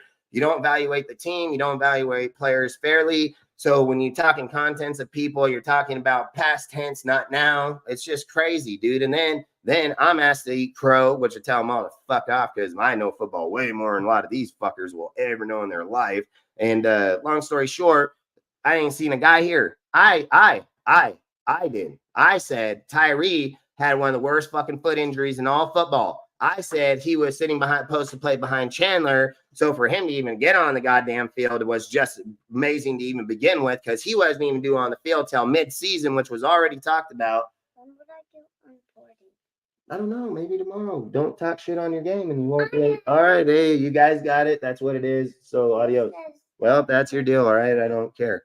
So long story short, I said, hey, he had one of the worst foot injuries. He had this, he had that. I told everybody, fuck, you're sitting here bashing on a fucking dude because that's all this nation does is they don't fucking give the time to develop. They don't give him the time to heal. I told everybody when he gets out of his boy body and gets into his man body, this dude's going to be a badass motherfucker. I told all of you guys that. Told you all, hey, the injury is what's going to do it, but him to come out in that Dallas game and just fucking stiff bitch that motherfucker all the way across 5 yards back in the backfield into the quarterback. I knew right there. I was like, nope, that guy ain't no joke. Then I told you guys, look at the Buffalo game. Fucking dink players don't fucking run down fucking halfbacks that are all the way on the other side of the field, 30 yards down fucking field. And then I told you all, if you guys watch college tape, you would know that Tyree did this in fucking Virginia numerous fucking times while he was there. So again, it just shows the lack of intelligence a lot of these guys try to claim they have when they don't have it, dude. They aren't researched. I know the games. I know the people. I know when it happened. I know where it happened at. I study the team. I study the players. I know who they are when I speak about them. I don't just talk shit on a motherfucker I don't know, dude. Like, straight up, dude. Like, are we going to say, hey, Gardner, bring your college self back? Well, Gardner, you never brought it to the NFL to begin with. Woo, fucking done deal, you know? It don't take that. Any guy that knows this or studies it knows it. You don't got to sit here and ask a guy to bring something. He ain't brought it for 5 fucking years. But you don't think you don't want to make $50 million a year too? Listen, Baker was over here throwing fucking interceptions like, man, he's still making more money than this fucking guy I'll ever dream of, dude. So I don't know, man. I've just said I'm a judge my team fairly. I'm a judge it how it is. I'm not fucking biased in any fucking means. I see shit long before these fake motherfuckers see it. I'm months ahead of them. Months. It's not even fair. It's not even close. I see the whole fucking thing months before them. They wait till Twitter breaks and then they're post. Oh, fucking breaking news, Twitter. Twitter told me today that they're going to get there. He's getting there. He's going to get fired. He's getting, yeah, you fucking fake ass motherfuckers. You know, either way, do you, I don't care. However you grow, however you want to learn. It's however you guys do it. I don't really give a shit. At the end of the day, I just know over on this channel, I'm going to talk facts. I'm going to talk about real shit. I'm not going to baby cake fucking nothing. I don't dick suck a fucking any guy ever in this fucking earth. Not ever. Charles Woodson's my favorite player. He don't even play in the NFL. So again, I do not fucking play the players on the team because I know, because I've watched football for like 40 fucking years. I know any motherfucker can be traded at any given fucking time. No matter if his name Max Crosby, fucking Khalil Mack, it don't Jerry fucking Rice, fucking it don't matter who the fuck you are. Tim Brown, Marcus Allen, fuck it don't matter. All you motherfuckers be traded. Randy fucking Moss, second best wide receiver ever to play the game. Anybody can be traded. So for anybody to sit here and put a player over the team and then say, hey, it's the fucking player, right? If that's the case, why did AP call all these bitches out, bench them, and play better? He don't need the players tell him how to fucking coach the game. See, AP is going to get himself in trouble just like Josh McDaniels did. AP got to not listen to players. It's not the player's game. He the coach. If I'm the coach and that bitch, hey, thanks for your opinion, but I'm here. You're a player. You're getting paid $25 million to run the shit I'm telling you. Diane, I'm not here to be your fucking friend. I'm not here to I'm here to win. That's what I'm here to do. If you don't have the intention to show up here and win, and you want to tell me like, oh, it's because we're friends. No, you shouldn't even be on the team. Like if we were at war, you'd be a liability, bro. Like we can't do that shit. Pull your weight the same way I pull my weight, dude. We end up friends at the end of this journey. Great. But why we're here, we got to fucking play to win. That's why I'm getting paid. That's why I'm supposed to be the best at this position. I am not here to make up excuses for you fucking up, dude. Sorry. It's not how it is. You suck. That's your problem. I don't. So, oh, well, fucking tough shit. Some people are cut for this shit. Other people ain't, dude. It's real life, man. They don't call it fucking dog eat dog world. They don't call it fucking small fish in the big pond. Like they don't, it's not, there's reasons they have terms and terminology for it is because that's how real shit is. And at the end of the day, I've spoke on a lot of these topics, dude. Again, the Tyree conversation, dude's balling out. Nobody give a fuck, right? Nobody give a fuck.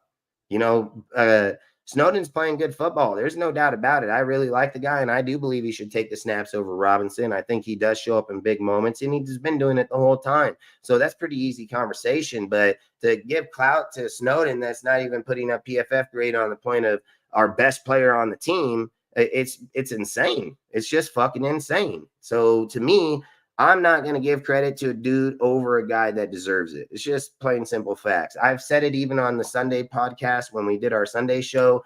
I said, hey, I'd probably pump the brakes on the Davante trade because of the fact that after watching this game against the Browns, the first thing I thought is, hey, if you trade Davante, how are you going to develop fucking Jacoby and Brock and all Brock and Tucker, because they're going to start getting double teamed like a motherfucker. The reason that those guys have the 100-yard games or these big games is because Davante is able to take the pressure off those players. So no matter if Davante's out here playing at his best football, there's people out there like Sauce and all these dudes that still respect him at a very high level. So they're going to most definitely cover the fucking guy. They don't care what other people say. They play against him. So he's most definitely going to get his looks.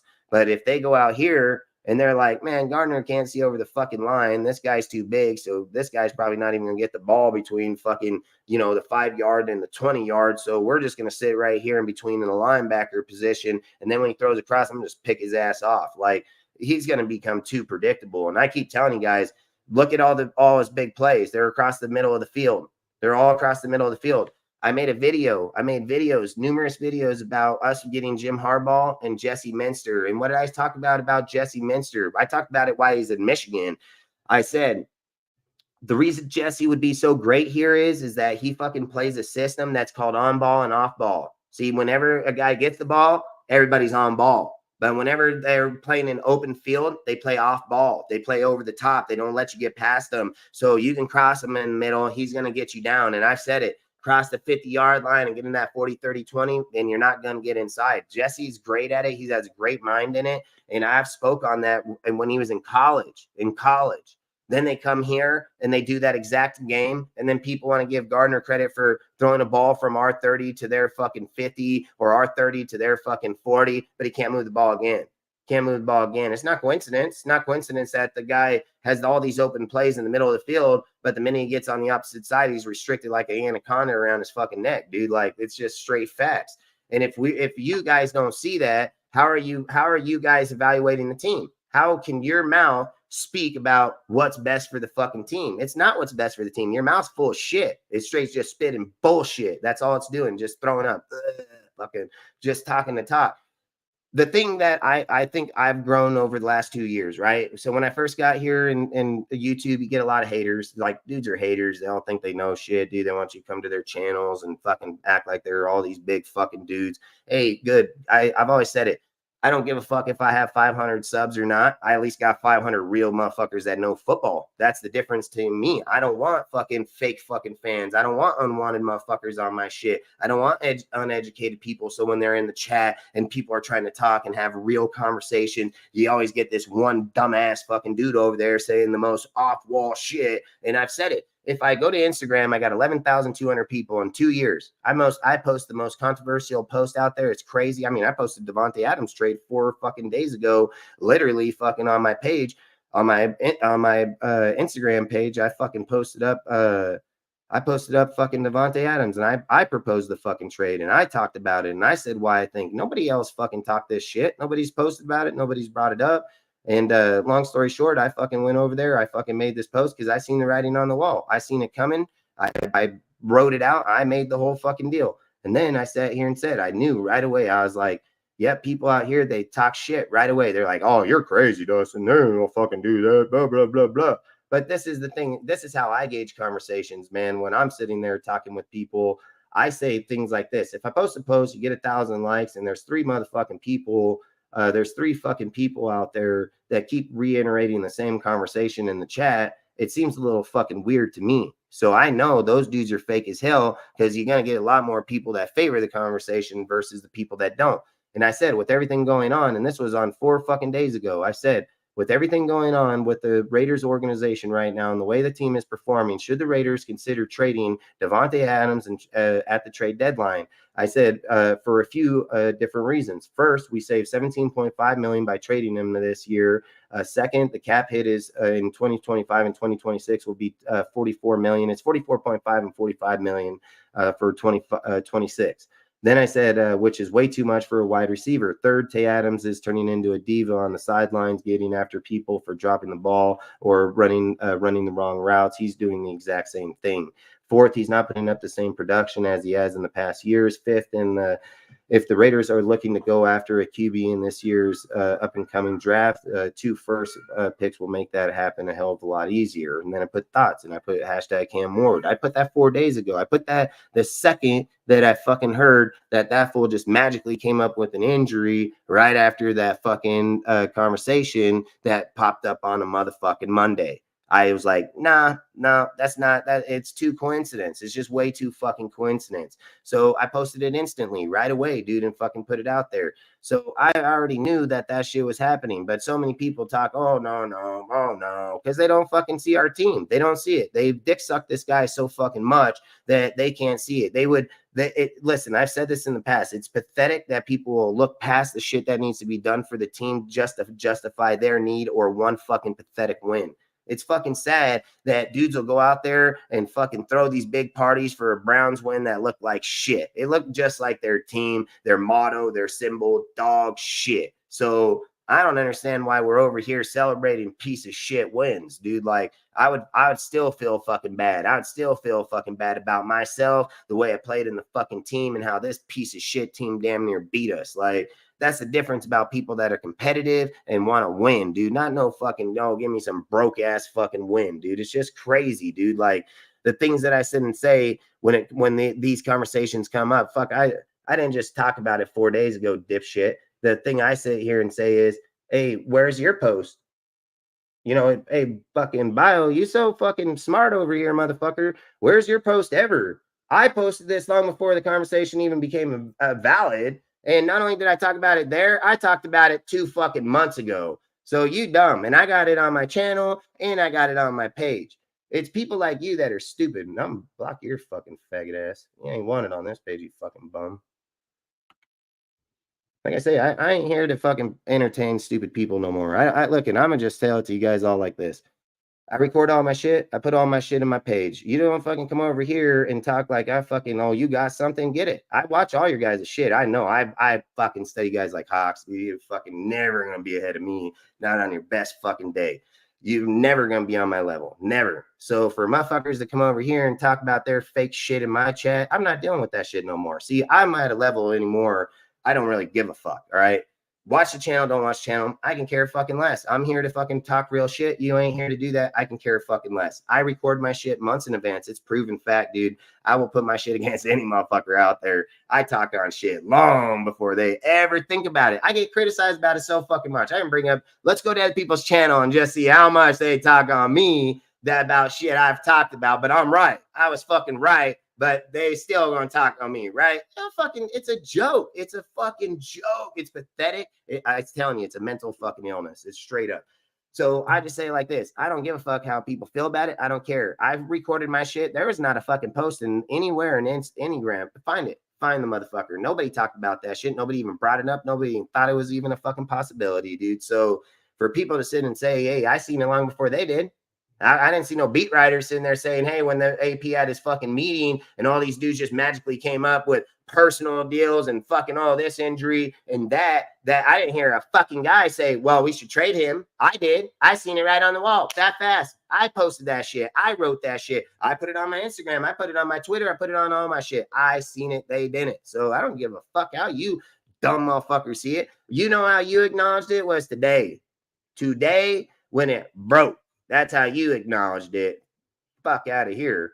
Fucking miles ahead of you. Miles. You know, it's not even comparison. So outside of it, again, talked about real shit. Not some motherfuckers' feelings and not some fucking, it's like a bunch of bitches, dude. Like Raider fans turned into bitches, dude. Like they're a bunch of transgender fucking bitches, dude. Like they're not real men no more. They're not real. They all sit here and talk. They'll get slapped like a motherfucker, dude. Like the weakness in the way that they view our team, the weakness that they have in their fucking weak soul. Like it is just pathetic, dude. Like can't evaluate the team fair, can't process it fair. Don't spend the time to evaluate. Don't spend the time to watch tape. Don't spend the time to know any goddamn fucking player unless he sucks or he's fucking good. That's just facts, dude. So it's getting old. But long story short, we're going to move on to the next topic, which is the topic that I think that we should probably do, which is the trade with the Jets, dude. Like, for me, I believe this is how I think.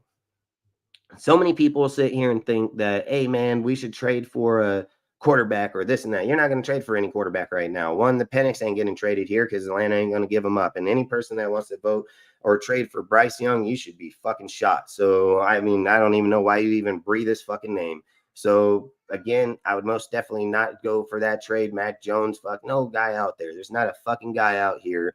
I would trade my receiver for a fucking quarterback. So I believe what would be logic and what would be smart is bring another fucking receiver here, man, that's going to take the pressure off the fucking guys you're asking to go get the ball and be able to still develop them. And if you take the pressure off of them by bringing a guy like, for instance, Garrett Wilson's a rookie. I've made videos again about him being the best receiver in that year's class. Dude, I made multiple videos on that dude being the best receiver in that class. He came out, he classed out. He became the offensive rookie of the year that year. And he's just been having issues with Aaron Rodgers, the way that the team's playing, the way that, they're not, what he says is like they're not taking up, they're not being like unique. They're just not, they're running the same plays is basically what he's trying to say. So, like, when I'm thinking about shit, I'm like, okay, look, a lot of people think that Davante's contract's $44 million. It's not. It's only $25 fucking million. You only need somebody with $13 million to pay, $13 million to harness them in the roster, and $13 million just to give them cash-wise. So you don't need to have fucking, you don't need to have no $44 fucking million. And again, when a player is traded, it's usually traded to a team where they restructure his contract so they can be able to move around shit. So we're going to get out of the whole fucking deal at the end of the day. So otherwise we won't trade him because we can just cut him in fucking 2025 and came 25 million or 28.5 million right away. So it makes zero sense to fucking try to push him to a team you don't want him. So this is how I think. I know that Aaron Rodgers been dick sucking Davante the whole fucking time he's ever been a Raider, the whole fucking time. Rodgers wants Davante. He's said it. He's made it public. They've talked about it in the organization. Everything. And I've said it, it's like we have the golden gym right now. Like we literally have the golden gym because I don't care. I don't know why people keep insisting that Davante isn't worth more than a second round. I would love to know why. I would love to know where they think his production is falling off, that he's still not worth the first round pick. Has he been 1,000-yard player every year? Yeah. Has he had fucking 8+ touchdowns per year? Yeah. He had 14 and 8 just last year. So to sit here and say that his production has fallen off, that means his draft value's fallen off. No, it hasn't. His value is like Jerry Rice. He ain't going to get old in the next 2 fucking years. He's a route running fucking specialist, dude. Unless he gets hurt, that's the only way that Davante's value is not going to be there. And Davante don't show hurt, dude. And just like I said, this injury, I believe it's bullshit because I watched the K Adams show this morning and I watched him say right when he's done, I'm going to go get my workout in. Oh, I thought you had a hamstring, bro, but you're going to go get your workout in, right? Yeah, that's bullshit. I mean, pay attention to how people talk or how they say things or not. You'll fucking know if the story's true or not. And I literally said that Tom Telesco wanted to get rid of Davante in the whole entire beginning anyways. He just didn't want to do it and get backlash. So it just came perfect timing at the moment. But here we go anyways. So long story short, I sit here and say, Garrett Wilson's already complaining about being suffocated within the team. You don't think he's going to get even more suffocated when Davante gets there? And that's fucking Aaron Rodgers' fucking bread and butter. Davante's going to get 10 receptions every fucking game from Aaron Rodgers, and they're going to play lights out because they've been together for the longest time. So it's just facts, dude. Like, Davante's going to have a very successful season with Aaron Rodgers. There's just no doubt about it. So I'm looking at it like this. You're going to get your guy. You're going to make it to the playoffs. We're not going to get a first round, dude, because you guys are going to choke on it just because of the fact Aaron Rodgers is older. You still are going to need to develop in too.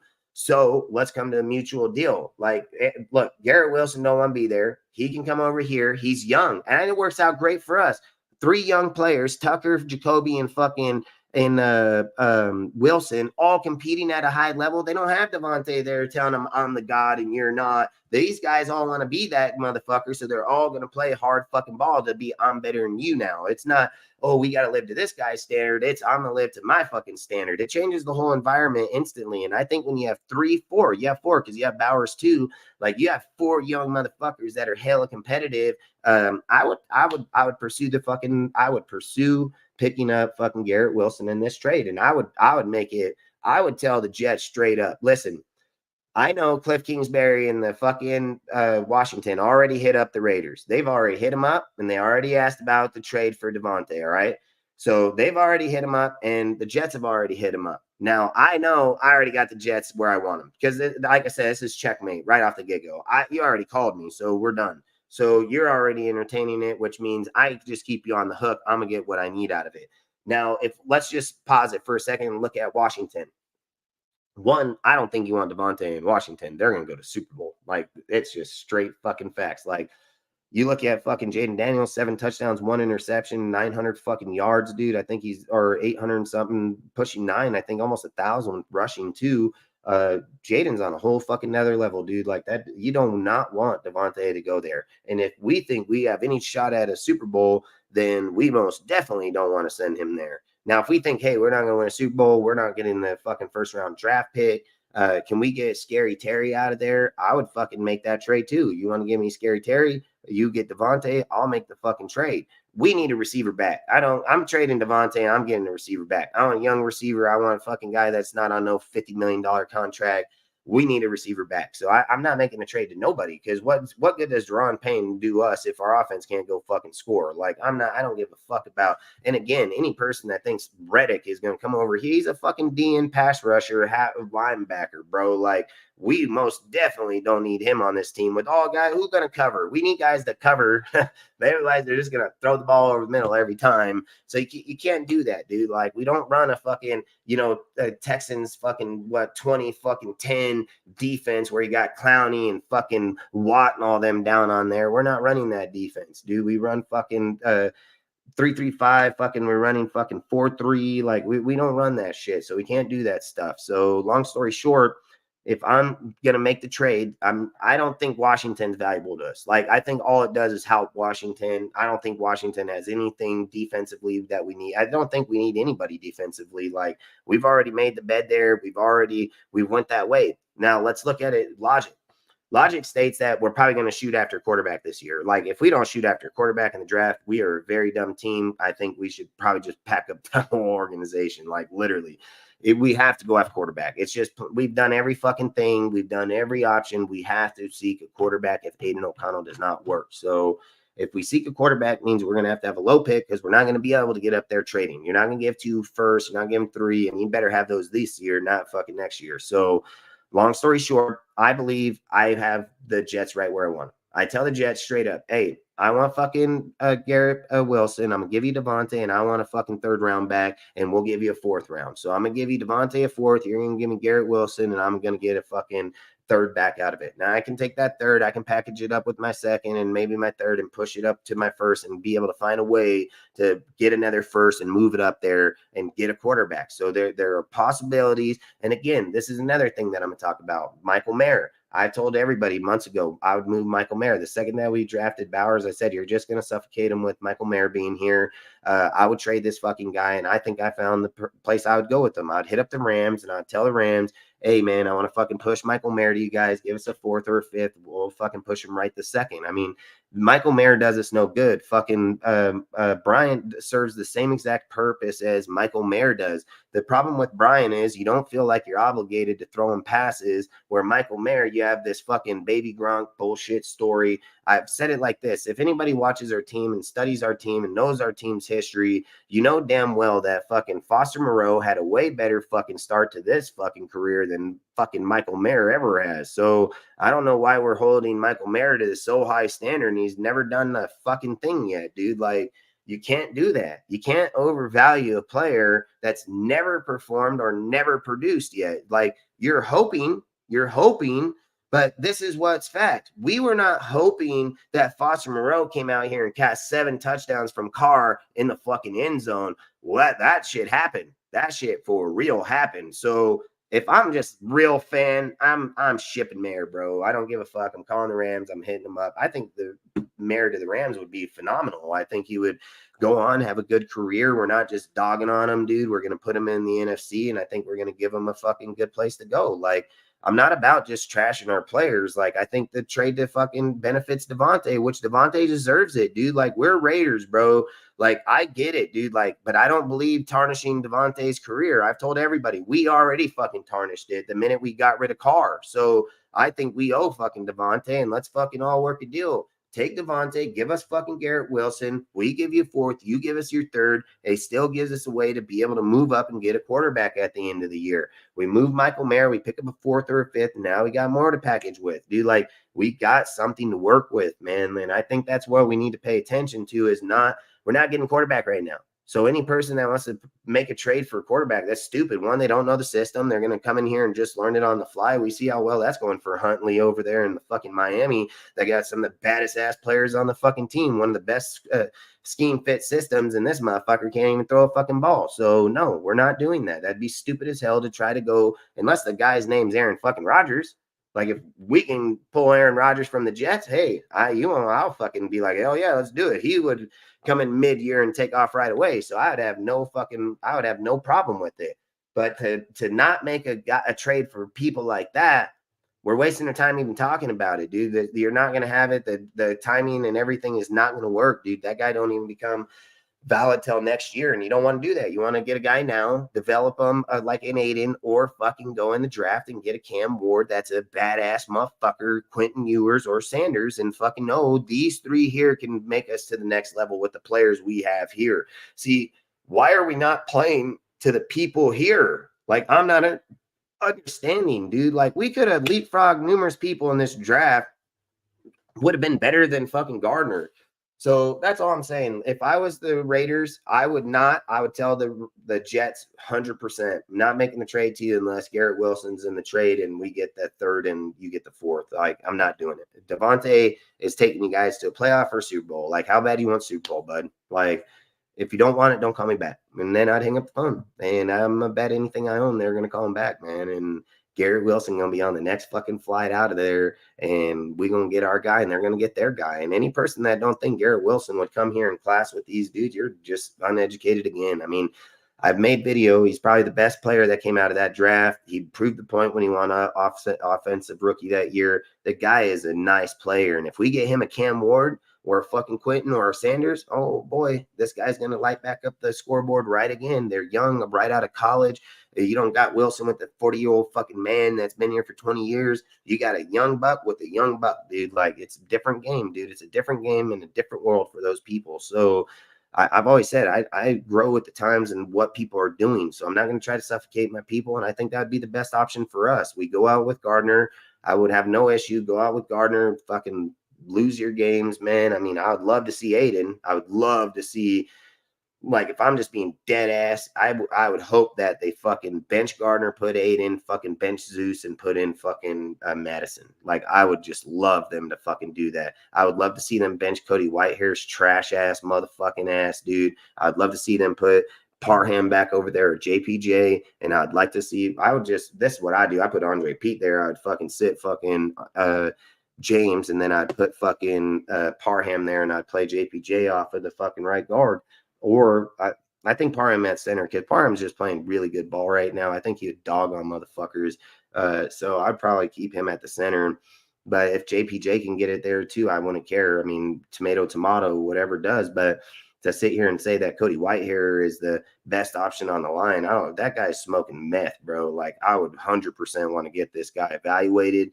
I would like to even know who the fuck he is, because there's nothing logic in that play, dude. Like, there's nothing logic to sit and say that Whitehair deserves to be on this line. I don't give a fucking what deal any of our team made with their agent. I don't give a fuck. I didn't come to the game to say you made a deal with his agent to play his trash ass over other people. So fuck that. And for me, like I said, you can switch up the team to give Aiden the fucking best chance. Why? Look, Aiden scored more than 2 touchdowns every game, and we're over here on a guy that is yet to even, dude, he ain't even, his best game's like 3 touchdowns in his career for 300 yards, dude. Like, the guy's never done anything. Like, that's the whole thing I'm not understanding. That's why I'm just so fucking blown away about this guy and why our team is doing this, or our fan base or anything. But long story short, I would love to see fucking Garrett Wilson here, and I would not make any trade otherwise. Like, this Chiefs shit, that's bullshit trade, and I would never trade him. I don't give a fuck if the Chiefs offered us 3 first-round picks for Davante Adams. I'd fucking laugh at him and be like, yeah, you're dumb. You're fucking dumb as fuck. Listen, bud, I'll send fucking Davante to the Jacksonville Jaguars before I ever send him to your fucking ass. That's 100% facts. And guess what? Davante don't got a trade clause, so I'd probably talk to Davante's fucking agent and be like, hey, bro, you probably should have got this dude a trade clause before I ship his ass over here to the fucking dink-ass motherfucking Jaguars, but at least I get a first round. I will get their first-round pick for sure. But this is something else I seen that came through just a little while ago. I guess that the fucking Cleveland Browns are interested in going after Davante Adams, dude. But I'm not trying to get fucking Amari Cooper here, dude. Like, that's why I just think I don't want no team that has a previous player here, and if we're trading for player, that's what they want with draft capital. So for me, I'm telling you, the only trade I'm gonna make out of any team, I'm not trading them to Steelers. Steelers ain't got much that I need over there. I'm not trading them to the Cowboys, 100%. Like, why would I trade them to the fucking Cowboys of all fucking teams?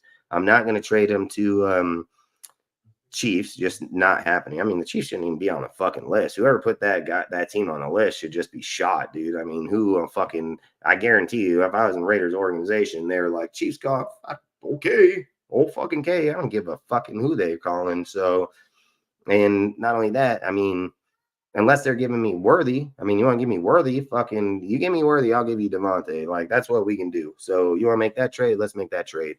But if you ain't giving me fucking Worthy, then this phone conversation don't mean shit. So that's how that's going. So like I said, those teams are just all canceled out instantly. Then you got fucking the Niners. I mean, look, man, I'm not gonna say that I wouldn't trade Davante to the Niners for what's his name, fucking Brandon Ayuk, because I've made numerous posts on that we should trade him to the Niners for Ayuk when they were in the contract conversation, because of the fact that he would have played better for us under that. I don't know if I want. So the reason why I would not do the Brandon Ayuk trade is just because, look, he's already shown that he got the contract and he still don't want to be there, but he's going to come over here and play best ball he's ever played and want to be here, right? He's not going to do that, man. If he goes over if he goes over to the Niners playing that way, and then he comes here to the fucking Raiders and he's playing like that, it's only going to be just a matter of time before he don't want to play for us either. So Garrett Wilson, all Garrett Wilson's saying is, hey, this team just calling the same fucking plays over. That's all. They're calling the same plays over. I don't want to fucking play on the team that's calling the same plays over. He ain't saying that he don't want to play there. He ain't saying that, this. He's just saying their gameplay is garbage. So if we bring him here and he's young and he's within this system, I've said, I think Luke Gessie has a good system, man. I see players open all the time. I see him running great fucking routes. I've watched Gardner just be a bitch, dude. So I'm not blaming Gessie in any way, shape, or form. Gessie calls out good deals. Gardner just don't stand in the pocket and deliver. I mean, I've literally said that when you take out Gardner and you put in Aiden, why is it just coincident Aiden can just march right down the field? Like it's not coincidence. He knows the pocket better. That's why. He knows how to play it. So salute, Al. Appreciate you, bro, man. Frickin' yeah, Telesco's working the phones, bro. Frickin' that's facts, man. Frickin' long time no see too, man. Appreciate you, bro. Frickin' the long story short, at the end of the day, it's right. Look, Telesco wanted to do this a while ago, so he had the plan to do it right when he got here. But like I said, the report said that he didn't want to do it to cause problems with the Raider Nation. So what they choose or how he choose to do it, I guess perfect timing. I think perfect timing sometimes works into their favor versus, coming in, being hot-headed, move a guy, and then frickin' go on. I love you too, kiddo. And then go on. So I think it's probably the perfect timing. And look, dude, if we swap him with youth, dude, we get Garrett Wilson for another 2 years. If he pushes on Jacoby Myers and he becomes a good ass receiver, then we just pay him 25 fucking million, not 44. So I would do it in a heartbeat, dude. I would pull the trigger on the Wilson trade. And I'm gonna be honest with you guys, that's the only trade I would probably do. I don't think any other trade would be justifiable, in my opinion, yet. And yet I'm not going to say I know every trade. I'm not going to say I know what everybody's doing, but I do know the bulk of the players, and I do know the bulk of the teams that have already inquired. So I think the Jets is the best one for us. We're getting a player back, which I thought was a badass receiver right out of the draft. I think he can come back here and most definitely revitalize his career for sure. I do believe that Luke Gessie's system does offer versatility if you have an Aiden O'Connell in there. But if Gardner's in there, I don't care. None of these guys are going to be good. None of them are going to be good. Let's go look up the stats on the fucking Colts, dude, when he was there with fucking Pittman and all them. Pittman, Downs, fucking Pierce, all of them. Like, let's see theirs. I'm pretty sure there were no 2,000-3,000 yard fucking receivers over there. So that's all I'm saying is like it's falsified for Gardner to begin with. But either way, I don't want to keep bashing the guy because he's shit. But long story short, that's what I would do. I'd push the Garrett Wilson trade if it was me, man. And I would just tell the Jets, don't call back unless that's the trade you want to do. And I'll bet anything we get the trade. I bet we would get the trade. Outside of that, like I said, I would love to start Madison over Zamir. I've been saying that for weeks. I said that since week 1. I said the minute I seen Zamir get benched because he ran into his player 2 times, I was like, yep, this motherfucker, he's still fucking blind. I literally talked about it the whole year before where I was like, hey, this dude in the open field, he's going to run into a fucking pole. Like, that's exactly what this guy's going to do. So long story short, that's what I think. I think Madison will be a great ad. I think you need to stick with Paulo because Paulo is a fucking machine, bro. Like, Paulo is a machine, man. And I was kind of against him because he came from USC, where I come from.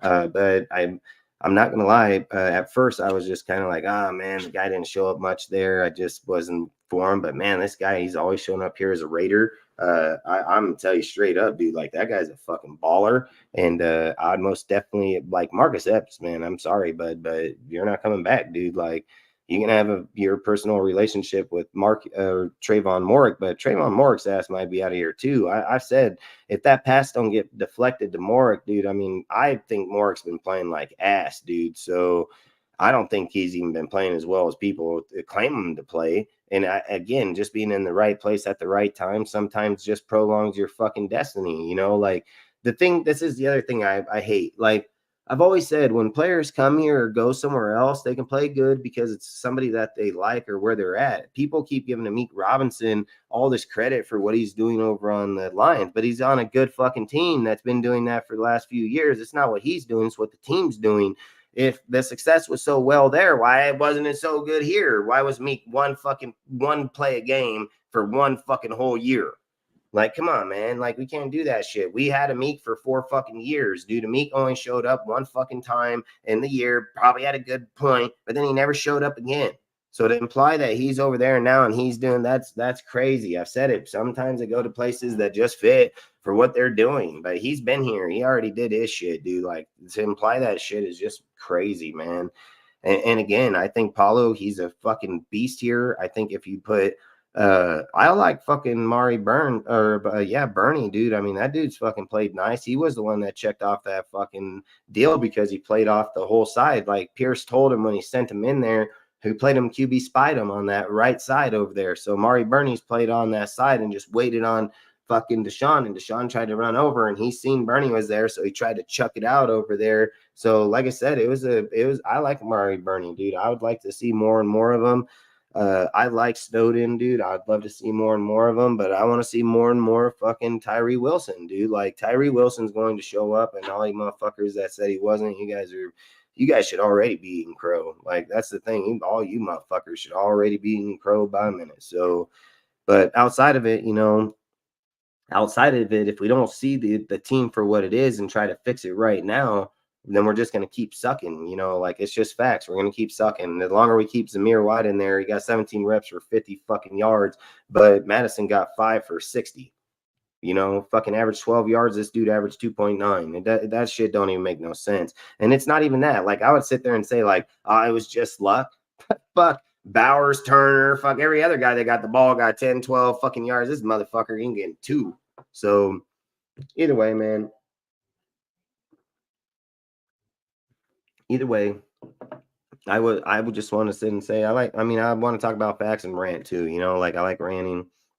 I just see it for what it is. Outside of it, part of me don't want to trade Davante because I think he can add really good deal to this team if Aiden was the quarterback. But if Gardner is going to be the quarterback, you don't have a choice. You got to ship this dude and be done with it. And it just sucks that the tender came and gone so quick. It just seems like every good receiver that ever comes here is destined to fucking fail here. So everyone.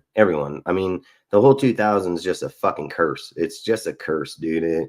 It doesn't matter who we get here. It doesn't matter who we bring here. Nothing ever works right. You don't have a quarterback. You don't have both. Or you have the fucking quarterback with the receiver's fucking nutbag. I mean, or you have the receiver and he fucking kills a girl. I mean, you got all we're just cursed. We're so cursed. It's not even funny.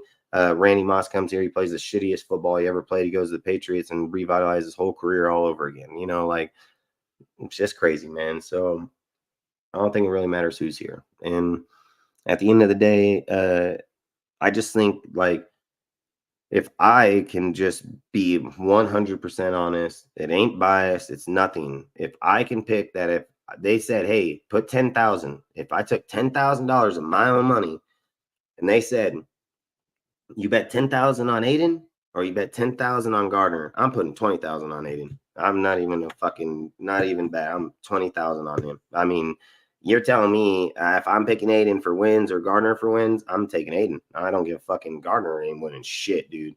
I'm taking Aiden, man. Like we would have won probably all these games so far. I mean, to be honest, dude, I mean, we should not got beat by those Panthers. That should have been 100% win.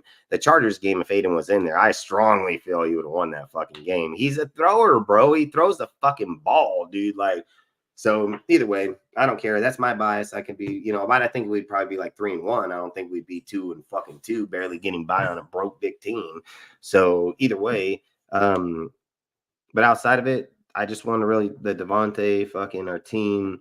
Like I say, Madison, frickin', I pretty much talked about everything. So like I say, man, I appreciate all you guys always showing up, man. I appreciate all you guys stopping by, man. I've always said, we can go through the comments real quick. Actually, I want to be a dick and I can read. I don't read why we're going, man. It's just I get too much distracted. So we'll just go through, give shout out to people that are still here and not, man. And sorry about not doing it while we were going through. Seth, I really do appreciate you always stopping by. Rudy says, I don't know how to say this guy's name. Fucking whatever his name is, man. My bad. 4 quarts still equal $1 DA is not. the Raiders. Yeah, I mean, that's facts. That's facts, man.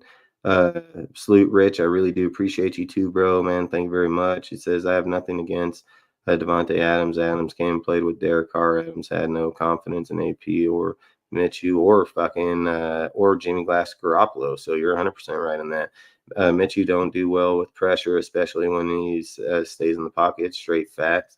Hey, Malcolm Breezy, I really do appreciate you, bro. Always been around. Really do appreciate you, man. Salute Breezy, freaking. I've been preparing myself. For this day. We failed Adams as an organization. I agree, man. I mean, I agree to not hold responsibility and to sit here and let Mark just keep running this team into the fucking ground about his hires and people he brings here. I mean, listen, the minute that Josh McDaniels would have brought up trading Carr, I would have been like, yeah, you're dumb as hell. Like, what quarterback you trading him for, bro? Like, and he said Gardner or Jimmy. I mean, that's how you just know Mark don't know shit, dude. He would have said Jimmy to me, I would have fucking laughed in his face. So would have Jerry Jones at fucking 90. Like fucking Robert Kraft. Every guy would have laughed at him, man. Salute Rudy. Says Jaden looks like an MVP candidate. Man, Jaden looks like a salute to Mr. Took Your Souls. Really do appreciate you too, man. Been around a long time. You know, Jaden does look like an MVP, but he also looks like a Super Bowl MVP too, bro. Like, I would not doubt it if you seen the Chiefs and the fucking Redskins in the Super Bowl and Jaden battling fucking Patrick Mahomes and kick his ass. Like, Jaden is a elite, bro. Like, Jaden's run and pass is insane, bro. This guy's vision is disgusting, dude. Like, he is fucking phenomenal, man. Adams don't want to be on the team with uncertainty. I'm thinking Adams could be a trade to the Cardinals or the Jets. I don't know if he'd go to the Cardinals, man. I mean, I don't think he would. I don't even know if the Cardinals will.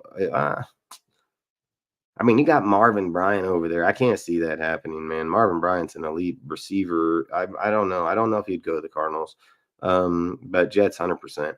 It says I've been thinking that AOC's not being the starting QB was the main reason why Davante Adams wants out. Hey, I agree. I 100% agree with that one, man. It says I'm 99% sure. I'm 99% sure Davante goes to the Jets. He told Shannon Sharp a couple of months ago if he were to go anywhere, it would be with Rodgers. Hey, I agree 100%. And I think they'll try to make it happen, dude. I mean, that's the thing. I've said I think they will try to make it happen for him for sure, man. No doubt in my mind. God damn, there's so many. I don't know if we're going to be able to go through all of them, but we'll try. Ben Johnson can award to the Raiders, please. I mean, hey, I wouldn't mind it, dude. I'll take him in a heartbeat, dude. Davante would love to go to the Saints with Derek Carr, but the Saints don't have the cap room to afford him. Let alone, I don't know if they want to switch around players there to make that happen. Their shit's already working, man. They got to get back on pace, and I think they're going to be all right. I think, you know, every player that leaves here can't go to the Saints, you know. Cam says, I don't think AP gets fired after this year. I mean, I don't that's a tough one for me, man. Like, like for me, I think anybody can be fired. I mean, this fucking guy has never done a fucking thing ever. So to imply that he's just guaranteed his job, there's a reason Cliff Kingsbury didn't get the 3-year contract track. That should tell you just how short AP's leash is right away. So I don't know if I would say he can't get fired. He goes and loses that fucking Broncos game and the following after, he probably most definitely going to get fired on Halloween, just like Josh McDaniels did. So I'd most definitely make sure these next few games you win, like straight up. Says I actually disagree, Breezius. I think AP is fired after October 20th. I predict Telesco will be printing Mark Davis to give him the power and fire AP. I mean, hey, if that's what I think. I think if he gets multiple losses, it happens. I mean, the AP's contract states that he's only here for 2 years. So, and if he don't, he don't. I don't hate against AP, man. If AP went in that locker room and stepped down, put the law down against these dudes and told them, like, get your shit together and I don't give fucking who you are, I respect him 100 times more than I did before. Not even a doubt. If we beat the Steelers, then maybe AP is safe from being fired. I would agree. That's a good team. Shout out to everyone in the chat, including DSR-LIVE. Keep up the good work in the channel. Appreciate Appreciate the shout out from South Bronx, brother. BKL. Contrast, aka sportsman guy.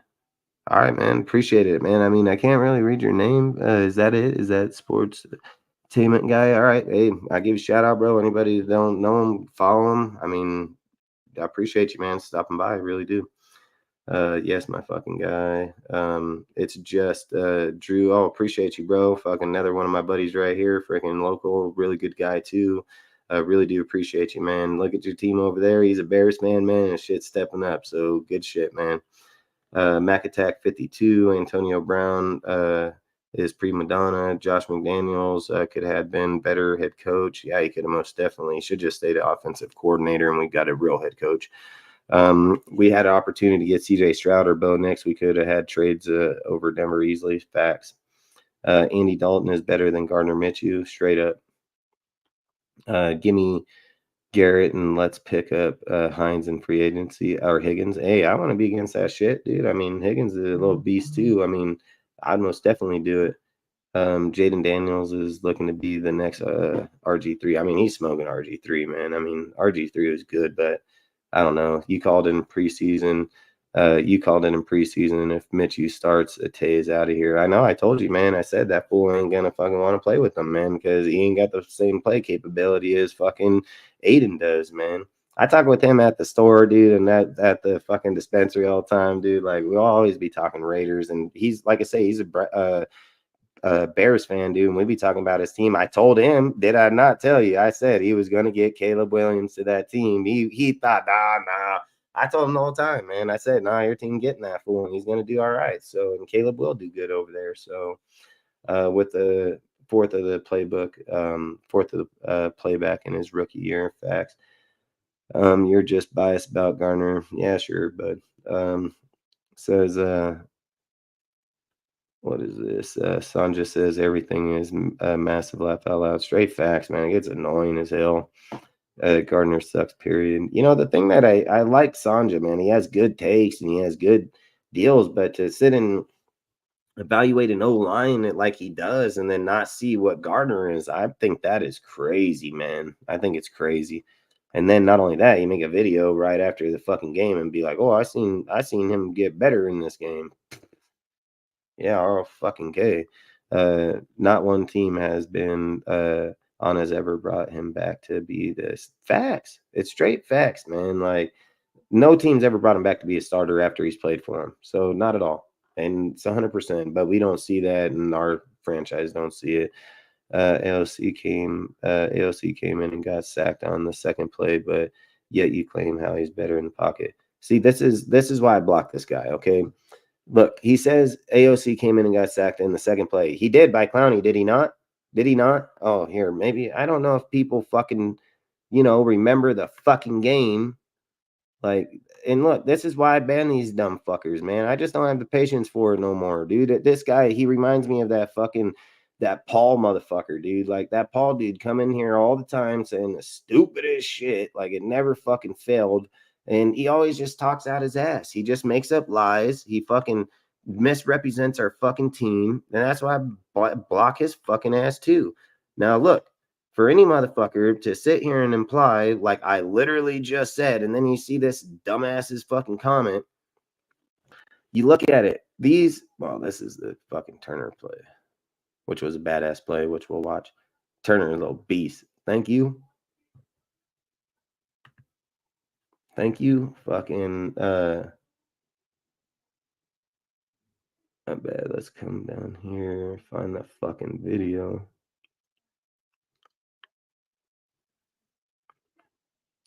All right, I think it's right here, right? Yeah, it's this one right here. All right. Now listen. Aiden came in and got sacked by Clowney in the second play, okay? He started in the 30-yard line. And that's why I don't like people like this fucking bio dumb fuck saying people are biased and all this. It's not bias. This is facts. It's straight facts. Here's the video. I did not edit this video. I did not make this fucking video. I am not motherfucking, what is it, CBS, fucking ABC. I did not fucking tape this bitch. I was not at this fucking deal holding the camera. I did not do this. This is real life shit. So for you delusional motherfuckers probably smoking too much fucking meth, this is what happens when real games happen. Now, Aiden, for instance, say he can't play in the pocket. He gonna get sacked. He just fucking plays off. He don't fucking play around. Like this kid, he knows how to fucking move down the field. Like that's the kind of shit I don't understand. He baited fucking Clowney off that edge over there. You know, like, did he not see it? You know, like, it's shit like that I don't understand. He baited him off. He pushed him outside, and he stepped right up in the pocket. People claim this is prevent. It's not fucking prevent. 5 dudes on the line. It's not fucking prevent. He ain't fucking prevent defense with 5-2-4. Yep, I bet. You know, people just talk. They just talk shit. It's all they do. They don't come with facts. They don't watch. They don't study. They don't do shit. Here again, fucking bringing the blitz. 4-man blitz right off the pressure. Fucking bring him down in here. Oh, pump fake him because he seen that fat fucker. You see him? He jumped. You see him jump? Because Aiden knew. Aiden knew that motherfucker was going to eat him up. He fucking pump faked his ass in the hole. He jumped up and then Aiden took off. He bounced. And that's the shit. Look at Clowney. He just sacked him, and look at what he did to him on the next play. He just baited his ass. He let Glaze push that bitch right up off of him. You know what Gardner would have did there? Got sacked. He would have ran. He would have ran and got sacked. That's just facts. Gardner on 4th and 5, he gets fucking tackled. He don't complete those. Oh, I thought Aiden was going to get sacked every play. I thought Aiden can't fucking find the open player. It seems that Aiden finds every open player. Seems like Aiden has zero problem finding an open player every time. Fucking right underneath, fucking 20 yards downfield, fucking still finds him. But we sit here and say he don't know the pocket. He don't know, he gonna get sacked. You guys are full of shit. You don't even know what the fuck you're talking about. You just keep talking stupid shit. They said, the starters ain't. This is Thompson right here, Lawson right there, fucking 54. That's Lawson, one of the top 5 fucking DNs in the whole NFL right now. I thought they said they benched their starters. I heard so many people say their starters were benched. 94 and 54 are not their fucking backups. Clowney's not their backups. Clowney got bitched right there on that play. That's the difference. See, Aiden knows how to play in the pocket. I don't see Aiden look scared at all. Look, boom, boom, bam. Right over, fucking dude. They want to play soft protection. That's their problem. Again, it's in the middle of the field, which I've said. Gardner's had the same opportunity in the middle of the field every time. Look at these dudes. 4 dudes underneath right there, still completes it. Now five dudes online. They're like, all right, 35, just like I was talking about a few minutes ago. Get across that 50 and shit changes.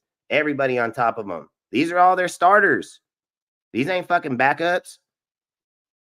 Like, I don't understand where these guys come up with these bullshit lies. They just lie. They lie. They're a bunch of fucking liars.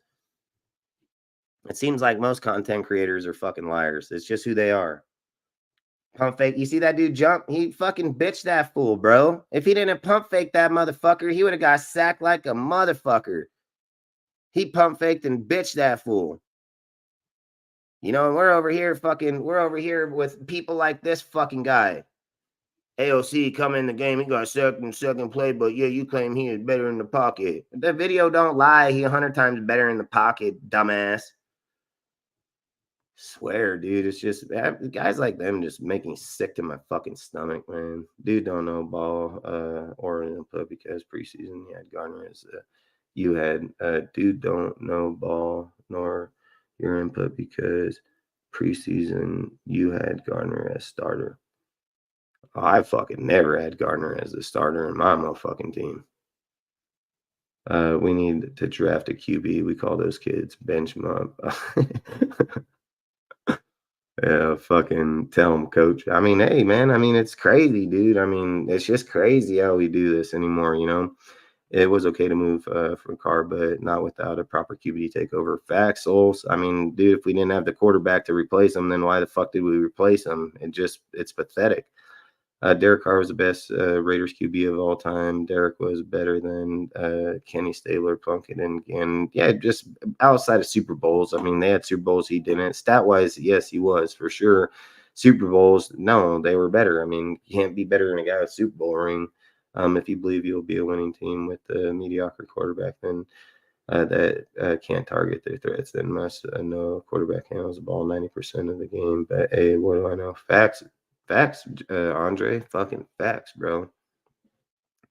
Did he say better than Rich Gannon? I don't know, but I do remember I talked about Rich Gannon, but I was talking about, I think the conversation when I talked about it is that I just said John Gruden went and picked Rich Gannon and developed him into what he was.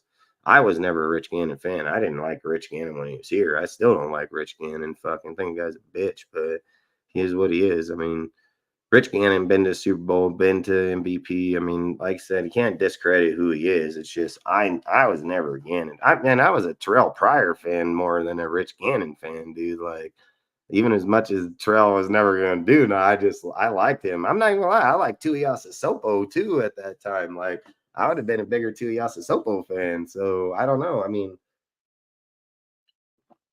I guess it just mattered at the time. I just really didn't like Gannon, his attitude, who he was. It just, that guy I didn't really like. Head coach, but I'm not going to discredit who he is. You know, the head coach dictates the team more than the player. Hell, yeah, I said Derek Carr is better than Rich Gannon. Derek regular season passing stats were better, but Plunkett and Stabler won suit. Facts, Souls. That's what facts. Took you back in those days, it was about the running game and defense. Well, that's facts. I mean, back then, dude, you can go out and punch a fucking guy in the face. I mean, you can't go out and punch him in the face anymore unless your name's Trent Williams and fucking you got Sherman talking shit to him. But I mean, but physically on the field while they're playing, they just beat the shit out of each other, you know. Gannon had 2 years and threw 5 interceptions when it mattered most in the Super Bowl. Fucking facts. And not only that, fucking John Lynch fucking baited him with Rice over there, or not Rice, fucking, or was it Rice at the time? Fucking oh fuck, is it Rice, man? I want to think. He fucking picked him off because he told him don't buy the pump fake, dude, and then fucking he ended up picking him off in that game. Question: if QB plays 11 games and gets sacked 24 times, would you say he's good in the pocket? Well, I mean, Derek Carr got sacked 52 times and still went out and balled out. And would you say he's not good in the pocket? I mean, the thing is that I think people misconception the sacks compared to the line and the blown play. I mean, not every play that you go out in the NFL, you're just gonna every play is gonna work. I mean, everything has its own case. It's a scenario. A guy can get sacked 60 times and it doesn't mean he's bad. He still be a good player. Just means his O-line can't do a goddamn thing. So, you know, that's how I look at it, but it is what it is. Again, it determines on how it happened. I mean, that's why they have different stat categories for the way shit happens in the game. I would have to see each fucking one to know. That's how I would say it. Derek Carr broke every QB record, and the Rich Gannon broke Rich Gannon's. I mean, he's broke almost every one for sure. Says I'm not a Rich Gannon fan either. No, I fucking had no problem with Rich Gannon. Derek Carr is a better arm and has more accuracy than Rich Gannon. Gannon threw the most shorter passes while Carr throws deeper. That's facts. Ward, Ewers, Beck, or Sanders, who would we trade in the draft? I would take any of those. I mean, I wouldn't have a problem. I mean, I'm not a fan of Beck too much, but I would take Ward, Ewers, and Sanders and Beck at the last. I mean, but I'm not. I'd watch more of Beck this year, and then I would probably decide. But if I was deciding, like, dude, mine is Ward and Ewers, man. It has to be. I mean, both those dudes are phenomenal. You get them here. Sanders is good too. I mean, Sanders is doing phenomenal with the Colorado. I mean, look, any three of those guys, I would have zero issue with it, period. Sanders is graduating with his master's before he enters the draft. Dion has mentioned it multiple times. Is 41.3 a good QBR? Fucking, well, let's look up fucking Mitchie's trash ass fucking QBR. In 41 QBR, I mean, Aiden had a fucking 127 or 125 just in the last game. In his one fucking march down the field. Tyree moves people and gets penetration, just needs to work on his finish. Facts. That Tyree Wilson is a good rotational DTD, and he is more on the inside pass rusher and straps in the run. Sir Charles Woodson, straight facts. Charles Woodson's my favorite all-time ever. Fucking Snowden looks like Malcolm Kuntz. Facts. I like Snowden a lot. I think he's going to be a great add to this team for sure, man. Dion said both of his sons will enter in 2025 draft. If you're going to at me, provide the film. Otherwise, keep the relevant options to the chat.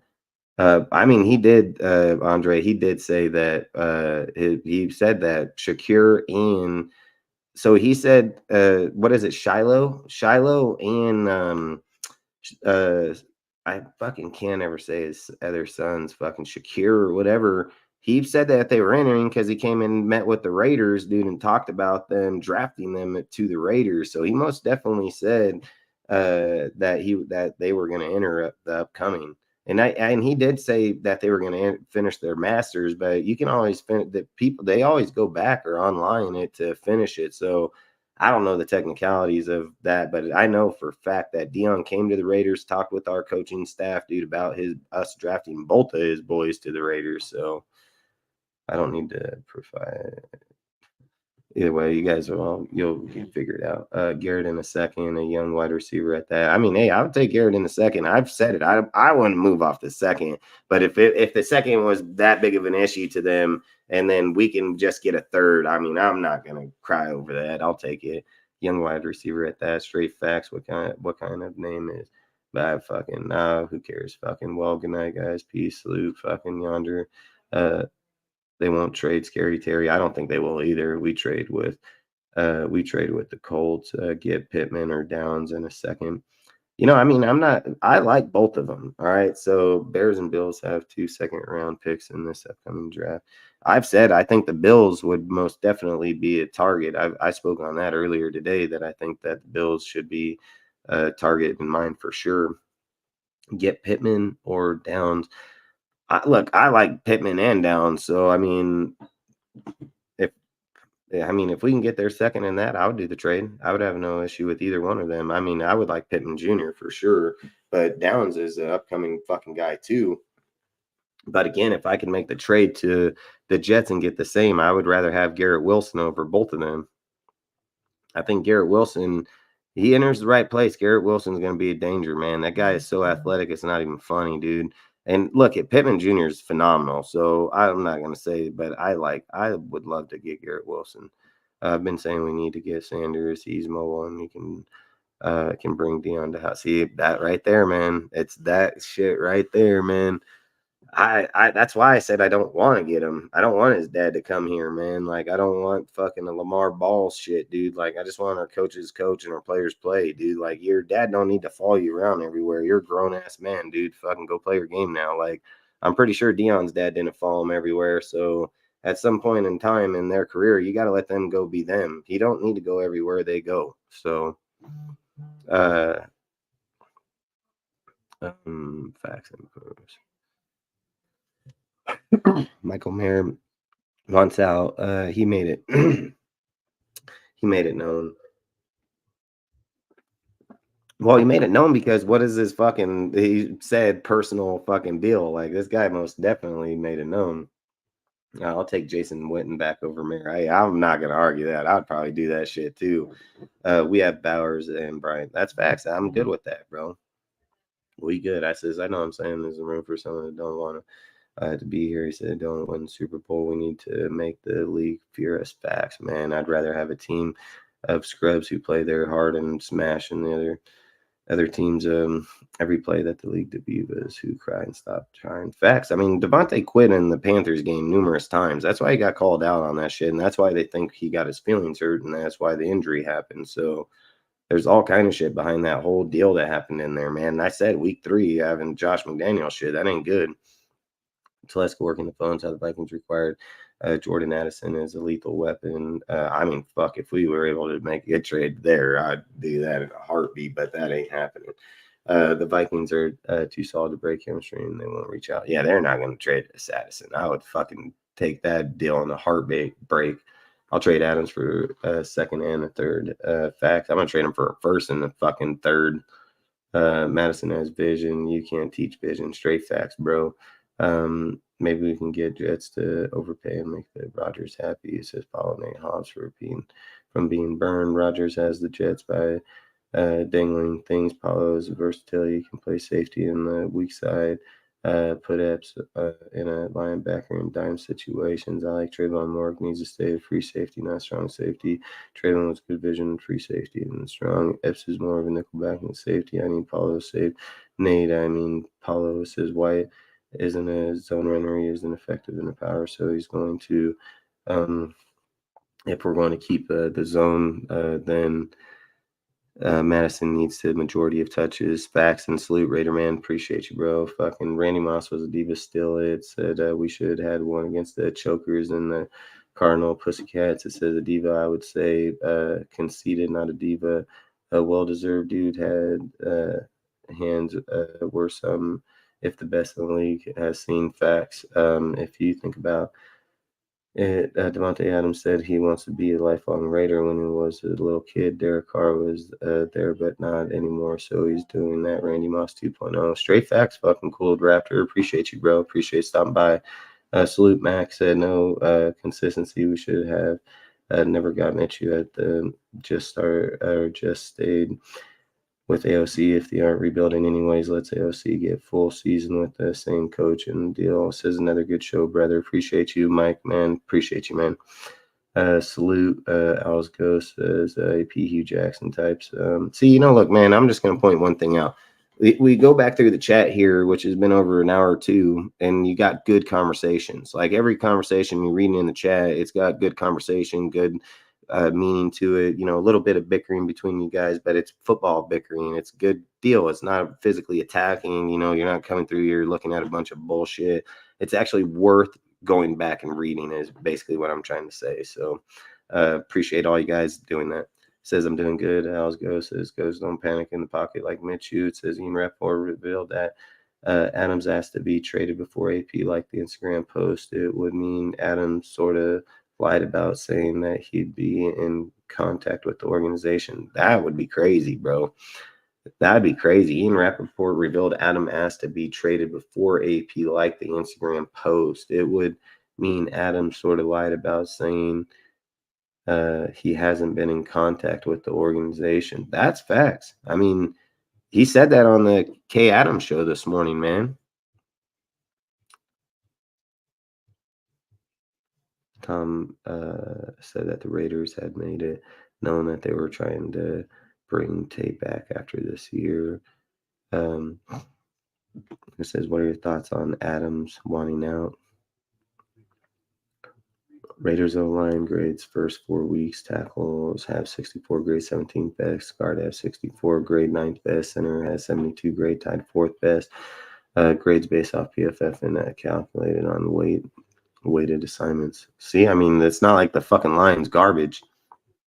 Grades are specific pass blocking. Salute DSR says I'm most likely up for work. I know I'm fucking already up that deal. Fucking appreciate you, stats always, man.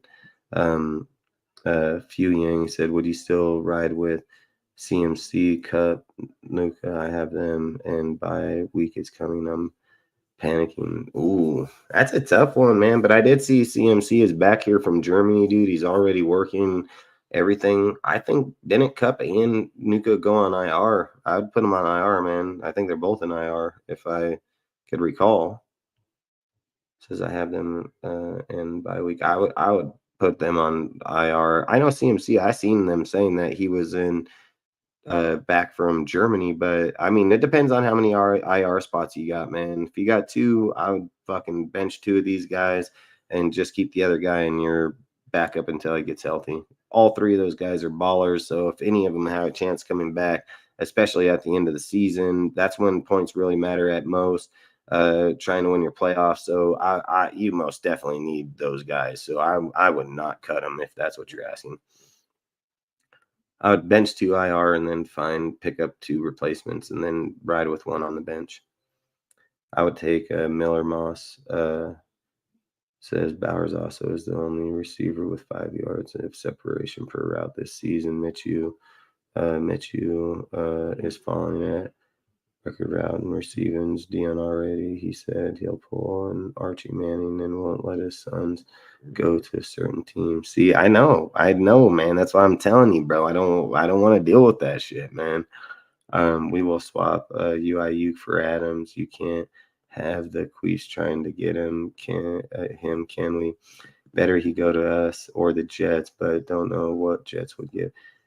Listen, Niner Trump, I love your name for Trump. So I would trade. Listen, you're 100% facts. I would trade Davante to you guys long before it. Listen, Davante is not going to the fucking Chiefs. Like, I'm going to tell you right now, if AP and Telesco even made the trade with the Chiefs, I don't give a fuck if they gave us 3 first-round picks for the next 3 fucking years.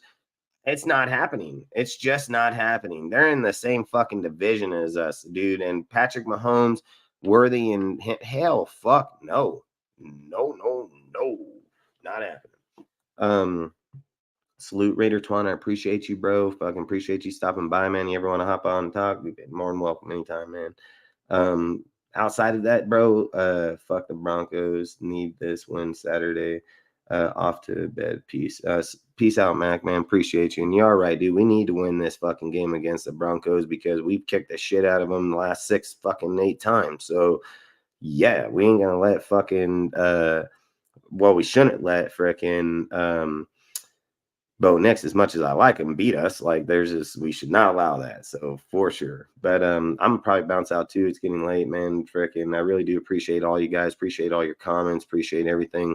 Hey, look, man, I really do. Like I say, I can't appreciate it enough that I always say I like our chats and our stuff because we can go back when everything's done and still have a legitimate conversations going through the chat. I've always said, dude, if you don't allow people to come into your shit and fuck it up, you can always have good conversations and good videos and good things. So I appreciate you guys keeping it football. I appreciate you guys talking football in there. I get so much in my conversation. You guys know that. So there's a lot of times I don't read the chat, man. Like, and I don't try to be rude, but I want to try to fix it. Come back at the end. I'll read the whole thing. I don't care, man. It's just sometimes it's really hard, dude. When you see I got a lot of things going around and then trying to remember. Sometimes looking at my kid and telling him goodnight, I fucking get off track of what I want to say. And sometimes I got really good point to make and fucking can't remember it till later in the show. But long story short, Niner Trump, I'd trade you Ayuk for fucking them, and for Ayuk for Adams and go that route. But if they don't want to trade Ayuk, then I don't want to trade them there. And I'm not giving them to the Niners or the Chiefs at all. I don't fuck care what they're giving me. Sometimes you just got to be a boss and be like, yeah, fucking don't even call me. So, but outside of it, man, I really do appreciate all of you guys stopping by tonight, man. Hey, like I said, we got a lot more topics to talk on. We have so many more. I have more shit to put out there about our team that's going to be happening here soon. Just don't want to talk about too much of it right away and so on. But just so everybody knows, throughout this deal, I did call the Davante Adams trade long before anybody else. I did speak on the fact that I want to make the trade for freaking Garrett Wilson, man. I want to put Davante where he belongs, and I want to get a player that we need back. So I don't want to go into this draft trying to look for a wide receiver and a quarterback. I think if we can nail the wide receiver right now, we can look for the quarterback later. Plus, if I was going to go into the draft looking for a quarterback, dude, I mean, I want Ryan Williams if that motherfucker is eligible to go out in the draft, but I don't think he is. I think he's only 17 years old, but that fucking kid is a beast, bro. Like, he is a fucking beast, man. So, but long story short, you know what I mean? I'll take Garrett Wilson and then draft a quarterback. That's what I would do. But outside of it, hey, I hope you guys all have a great night. Stay safe. Don't drink and drive, man. Freaking Raider Nation till I die, man. And this channel is always for anybody that wants to come for Raiders or football talk, man. Like, I really do appreciate people, especially like Andre, man. That's a Bears fan over here listening to Raiders talk. Really do appreciate all you guys, man. So I hope you guys have a great night, and we'll catch you on the next live, man. Peace out.